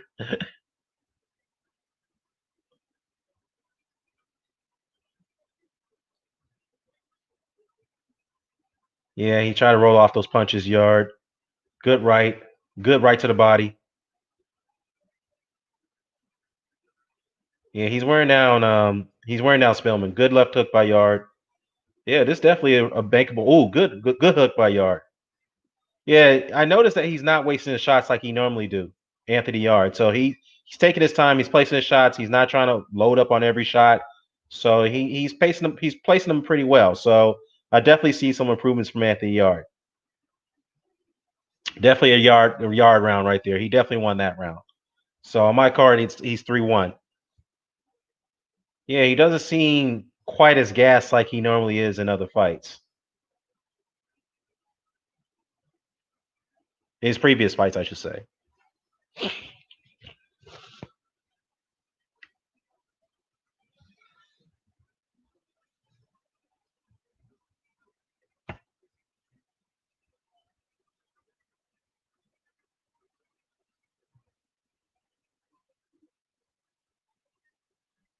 Oh yeah. Yeah, that was a good crunching right, counter right by Yarde in that round by the replay.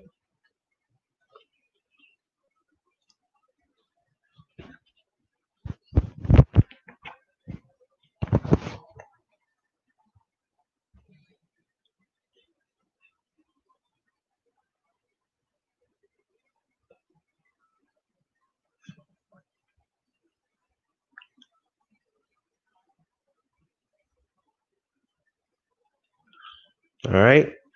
We're down to round 5. It's a 10-round fight. A nice little check lift by Yarde. And see, Spellman's trying to press the action by coming forward. Yarde with a little jab to the body, another jab to the body. If I'm Yarde, I'll focus on that body because I think that's what's going to get to Spellman. It's going to wear him down. It's going to really, really take a toll on him. Yeah, that's my card too, guy. I got around our Yarde up 3-1 as well. Okay. Yeah, see, Spellman tried to trap him in the corner, but he didn't really launch any shots in that corner. I think because he was afraid of the counter hooks upstairs by Yarde, and Yarde's been very, very good at hitting those counters all night, all day, I should say, or all night basically because it's nighttime in the UK.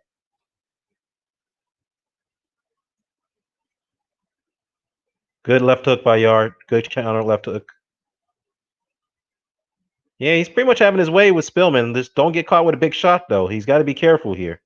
Don't get too relaxed. Yeah, Yarde is placing his shots pretty well. Like I said though, he's not loading up like he normally would do. He just taking his time, place the shots together because the knockout's going to come later. Because as long as you wear your opponent out, then they'll be there for the taking. It looks like Spillman's going to wear out pretty soon. It doesn't seem like he has no sting left in those punches right there. He's getting weared out. So he caught Yarde with a right. Yarde just walked through it. But again, I don't think there was enough sting on that shot because Yarde is really hitting him, is really targeting that body. But here's a problem here. See, Yarde is in punching range, and that's a mistake. He should not be in punching range for Spillman. See, he got caught with a left hook because he's in his punching range. He needs to keep his distance and keep it, from a range. Keep his yeah, you gotta judge his distance a little bit better. There you go. See, Yarde's getting caught. Yeah, see, yeah, one thing he's gotta learn is judge his distance a bit better. That's the one thing. See, now he's gonna let Spillman back into the fight by fighting in his fight now. He's getting into his range. That's just something you don't want to do. Uh-oh. Oh, mouthpiece came out. So Anthony Yarde's mouthpiece came out. So the referee had to stop the fight. Well, not stop the fight, but just pause the fight. There you go. Okay. Fight's resuming.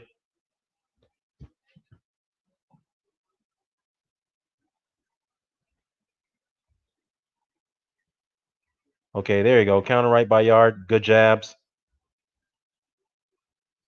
Well, good body shot by Yarde.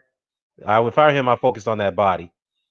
Ooh, good. Ooh, good 3-punch combination by Yarde. Ooh, another right to the body.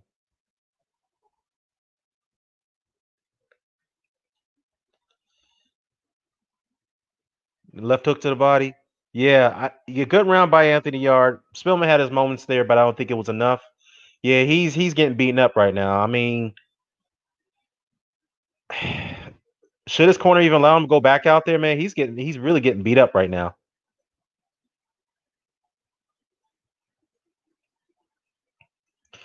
I think they're going to give him another round or two because yeah, he looks disoriented right now. If I'm Anthony Yarde, I'll target that body. Don't worry about the head because we know Spillman can take some punches. He can take a head. He's got a chin.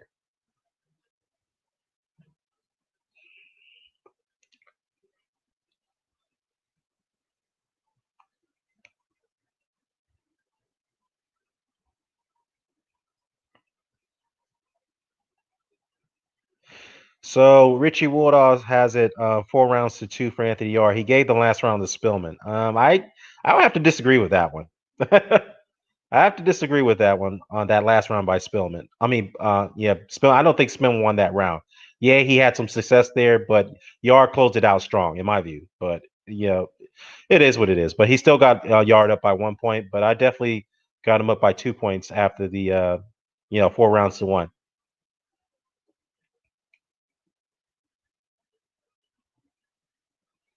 Ooh, good body shot by Yarde. Good left hook by Yarde. Okay, now he's loading up. Oh yeah, he's loading up right now. He's trying to get Spillman out of there now. Good left hook to body Yarde. Good left hook. Another left hook. Left hook, check left hook, get out of the way.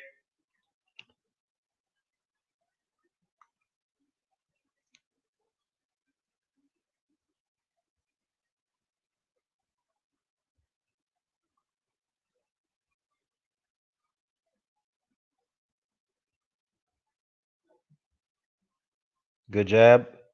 This pity pat jab, but it's a scoring point. It's these are scoring blows though. Even those jabs don't really hurt, but they do score. They get your attention. Some of them, but they are some of those pity pat jabs are rocking Spillman's head back though. I'll tell you that.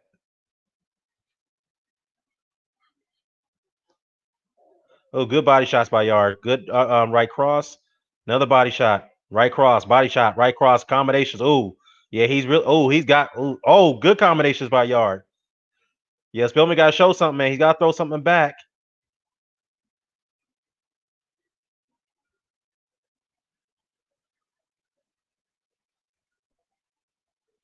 Good left hook by Spillman. Ooh, right hook by Yard. Counter right hook. Ooh, that hurts Spillman. Spillman right to the body, left to the body. Ooh, it's hurting him. It's getting to him now. Yeah, Spillman's hurt. He's trying to cover up that body because his body's hurt, man. I don't. If I'm Yard, I still target that body. Target that body. Ooh, ooh, he got him. He got him. He got him with the right. Okay, he's trying to finish him now. I think Yard's trying to go. He's going for it a little bit. Yeah, Spillman is hurt. He is hurt. If he makes it out of this round, I don't see. I just can't see his corner give him another round after this one. I just don't see it. Ooh, another right. Ooh, another right by Yard. Ooh, right, right. Ooh, yeah, he's down. Spillman's down. He's gonna get up. Okay, he gets up. But can he continue though, man? Yeah, the referee waves it off. Yeah, good call by the referee, man. Look, I know Spillman's upset. He's protesting it, but dude, he was gonna get knocked out. He was gonna get knocked out. I think he was gonna be stopped. Not in this round, fifth round or not, or actually the sixth round, but he definitely would have got stopped the next round. Or his corner would have pulled him out. It's just that you gotta look after your fighter, man. He was taking too much punishment. Way too much punishment. I know some people may beg to differ that stoppage shouldn't have happened, but he was taking a lot of punishment, man. A lot of punishment. Credit to Anthony Yard. He's the only first guy to stop Spillman. Spillman's never been stopped on a domestic level. So, yeah, but to be fair, though, Spillman's never fought anyone who was worthy on domestic level other than Scott Westcath, who passed away. As well, actually, no, he fought London Arthur. Yeah, so I take that back. That was his last fight 2 months ago. So if Arthur couldn't stop Spillman, but Yard did. But again, some people are going to say that stoppage shouldn't have happened. But Spillman was taking too much punishment. He was taking way too much punishment, and especially after the fifth round, I thought that he looked beaten already from a mental standpoint. I'm ahead of you. What you think? I mean, yeah, I thought the stoppage was pretty good. Even if they didn't if the referee didn't stop the fight, I thought that if Spellman, I think Spellman would have probably got out of that round, but another round he would have been stopped. I really believed it because he had nothing left in his punches. The body shots was killing him. When you hit the man in the body that frequently, that takes some steam out of his punches. And Spillman had nothing left in the shots because you could tell they had no effect on Yard, no effect on him at all.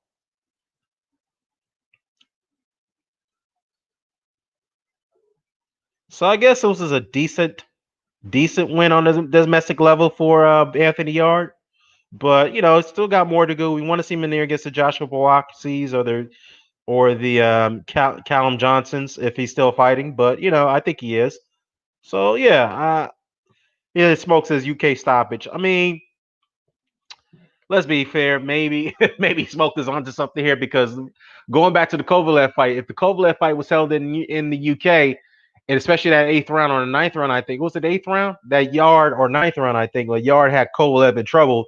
That fight would have been stopped right there. It would have been stopped. So, um, yeah, I mean, look, I can't really argue the stoppage because I just don't see how Spillman was going to win the fight. He was being beaten up pretty badly. He was getting beat up, man. He had no answers. He was getting hit frequently to the body. He had nothing left in the shots. He literally had no answers for Anthony Yard. None. So, yeah, yeah, it was a good stoppage. I can't argue it. I cannot argue it.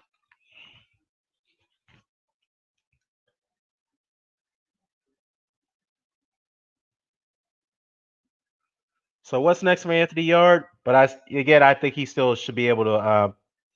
I think he should still continue on the domestic level for now until he'll be ready on go back on the war level again. But there's steps. Take these gradual steps, and then you'll be ready again.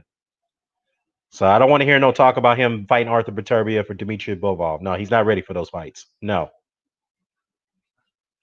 Let me see what David Hayes is saying right here.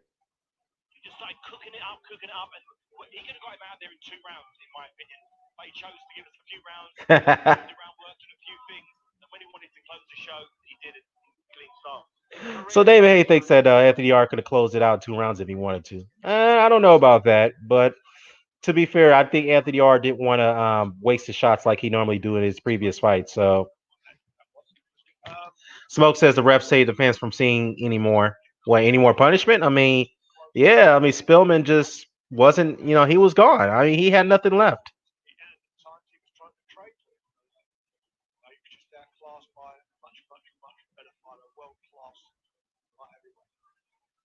Let's just ask you, David, to run your expert eye over some of the technical points in this return to the ring tonight. He was completely relaxed whenever Spillman would let something go like then. He's slipping Spillman's right hand to his left, shot slipping past him, nice and controlled. And every time Yarde wanted to land something, I have to say one thing. Anthony Yarde had some very good counters, man. His counters were like on point tonight. Very good counters. It seems to me that more rather than being an aggressive fighter, he's been working on his counter ability. So it seems like he's working on being more of a counter puncher than a full offensive fighter. So yeah, his counters were on point. He wasn't like he got knocked from that shot. He chose it, and someone look how upset he is here. He went to the floor voluntarily because he knew he didn't want any more of that work. You might want to argue in Spellman's defense, though, Frank, that actually what he was doing was saying, right, I'm going to get myself a few seconds at least of time to recover, regroup, and try to go again. That may have been in his mind, but you can understand why. But bottom line was, after that, it was only your end up halfway. The referee didn't correct him and stop him the fight. Look, Dexter, a warrior, he wants to fight. He's a tough guy. He's never been stopped before. But as I said, he just took the fight out. He absolutely blasted the fight out. Yeah, I agree with Frank Warren there. How did it look to you? Well, it looked to me almost flawless, to be perfectly honest with you. Don't see asking me how it looked to me.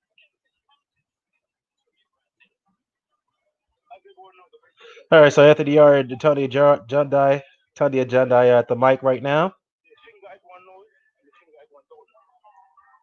This win in particular meant a lot. I was sharp. Everyone knew about last year. With the confident fight, everyone knows my ambition. So taking a loss, again, I heard Frank Weber say one time, he hasn't taken a loss in a boxing ring, but he's taken a loss in that. So I know where I put it. Spillman could continue. That's what Smoke said. Perhaps, but he was not going to make it the next round. I'm just being honest.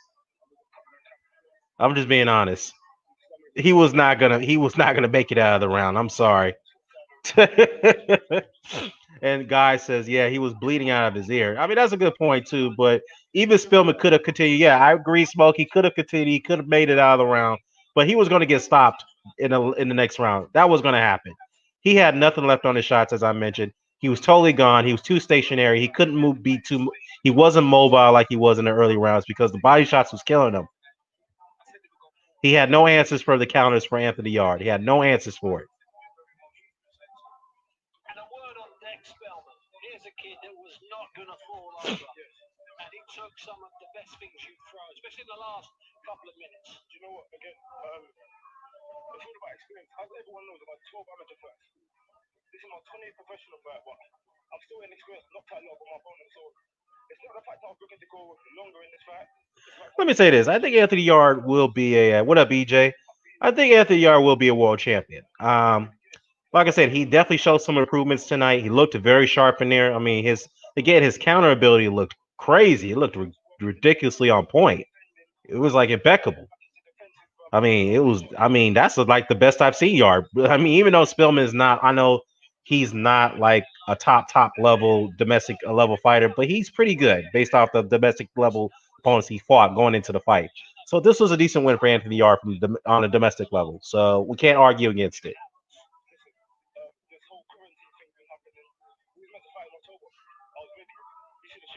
So I guess the Lyndon Arthur fight's going to be next. So we'll see. I'd like to see that fight. I'm ready to start whenever. But obviously, this coronavirus has impacted everything. So we're hearing about a second wave. I'm just staying in the gym, staying ready. Staying in the gym. Is that really difficult, Sunday? Because you're getting ready for a fight, you get a promise of a fight, you take the Barcelona fight, and then you have a fight, then it falls through 6 months later. How hard is that for you? Forget the box. How hard is that for you as a coach to get him ready? No, not hard at all. I said it from the very beginning. Go back to the Box Nation. I said Anthony's not the type of person that you need to cool it. He's in the gym every day. I said it. We don't have a camp. This is a job, a professional job, and we take it that way. We don't wait for the phone to ring to start trading. We trade, and then the phone rings. And then it does. Right, okay, you've got your lines in the camp before you go. Go on, just give me one big proper line in the camp. Before that, I need to get out of here.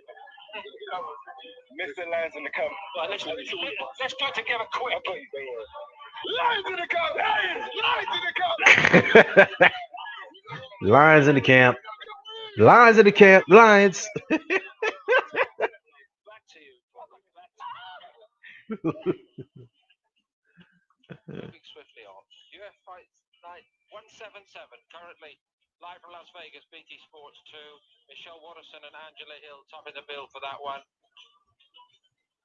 A look back on what we've seen tonight in the BT Sport boxing show coming on Wednesday evening, 7:30, BT Sport 1. And all right, guys. Looks like that's about it. Yeah, I mean, Anthony Yarde moves on. Hopefully that led to Arthur clash is going to be soon rather than later. And then we'll go from there. And then the 2 weeks, Josh Taylor will be fighting making his mandatory defenses against Kong Sung. So we'll see. We expect him to pull out of that one. And let me see. What other fights that we have coming up? No, October is going to be a damn good month for fights. I know that. Especially the Teofimo Lopez and Vasyl Lomachenko fight. I can't wait for that one. So next week, let's look at the schedule here. We have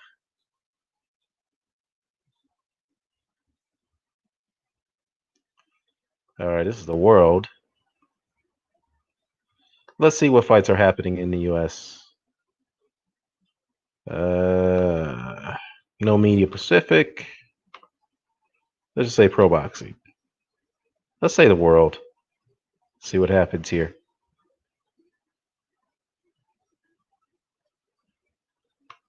All right, so we have,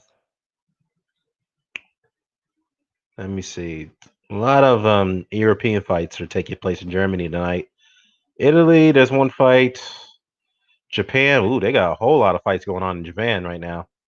But these are like mainly guys coming in debuts, mainly flyweights and bantamweights and featherweights, super featherweights, lightweights, welterweights.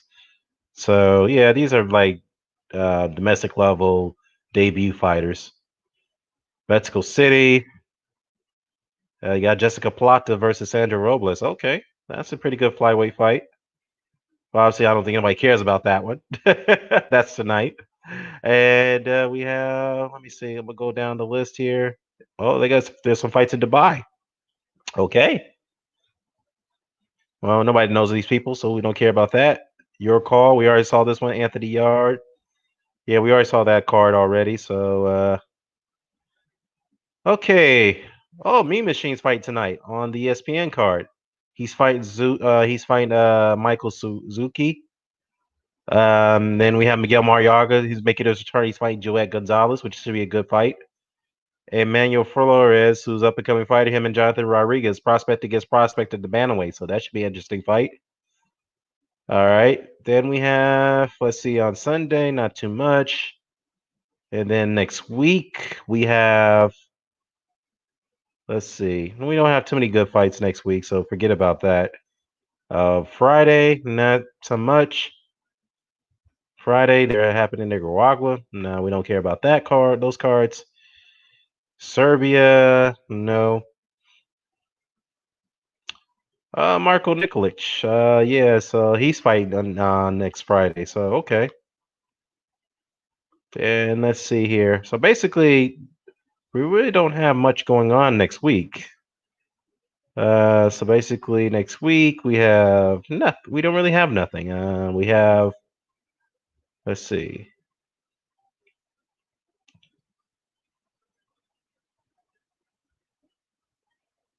Eric Saluba's fight next week against Teragashi. So that should be an interesting fight on Showtime. Jaron Ennis is making his return, so he's fighting Juan Carlos Abrigo, or Brew, I'm sorry. Yeah, so he's fighting Juan Carlos Brew. So that's next week on Showtime. I think that's Showbox. So we'll see that next week. And let's see what else is going on. So I mean, next week is somewhat interesting. Then ESPN is fight next week. Fa Ajab is making his debut top rank. He's fighting Jonathan Rice. And Jose Pedraza is making his return. He's fighting Javier Molina, whatnot. So some interesting cards next week. So that's about it, guys. I don't have nothing else to go over. The Mariaga fights Gonzalez tonight. Yeah, I know. I saw that. Bawati wins to me. Who you have? I'm not in love with Kovalev's performance, even though I respect Kovalev where he went for a title shot. Who he's pouring it. Oh, you talking about the Anthony Yarde performance? My bad. Well, I respect where he went for the title shot and poured it in on that round. I mean, you would, you know, theoretically, you probably favor Bawati to win that fight. But to be fair, though, Bawati hasn't been active as of late. We don't know what's going on with Joshua Bawati. We don't even know if he has a fight coming up. I mean, you're across the pond, guys. So can you tell me who's Joshua Bawati fighting next? Because we don't know what's going on with Bawati. From what I'm hearing, he's upset right now, given the fact that he hasn't been active. He hasn't been be able to get any dates with Matchroom. So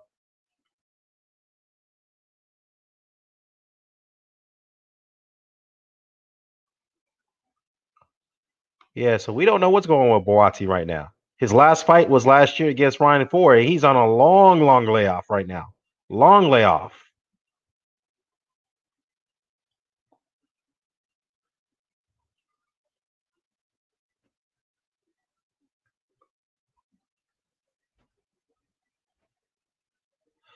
So yeah, man. The thing is that if they were to fight now, I would favor Yard because Yard's been more active. He's improved after the Kovalev fight.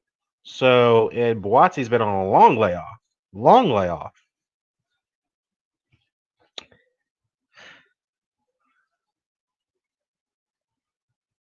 Let's see what Frank Warren's saying right here. And does that also impact now on an Antony Yarde, for example? Does that make it more likely that you can put on a very high level domestic matchup, for example, with Lyndon Arthur? Is that where you'd look to place Yarde then? That's the fight where we're all looking to make. That's the fight was to take place on the other card Mari Joe Test. So that's the direction we're probably going to sort it out next week. But we are where we are. It's frustrating for everybody. It's frustrating for the fighters. It's frustrating for the beating public under the circumstances. But therefore, what we're doing is sports events. And has Antony Yarde played his part tonight, David, in the boxing sense? He's done everything asked of him. He came out here after effectively a year out. All right. Looks like, guys, I'm going to go ahead and shut this down. Shout out to you guys in the chat. Guy, Smoke, EJ, Hamed, Aki, even though you be trolling me a lot. It's all good, though, man. D-Star, who was in here for a second. And then we had Cinnamon Savage, Chopstick, Hefe, Jalik. So other than that, I'm going to shut this down. Until next time, I'm out. Peace.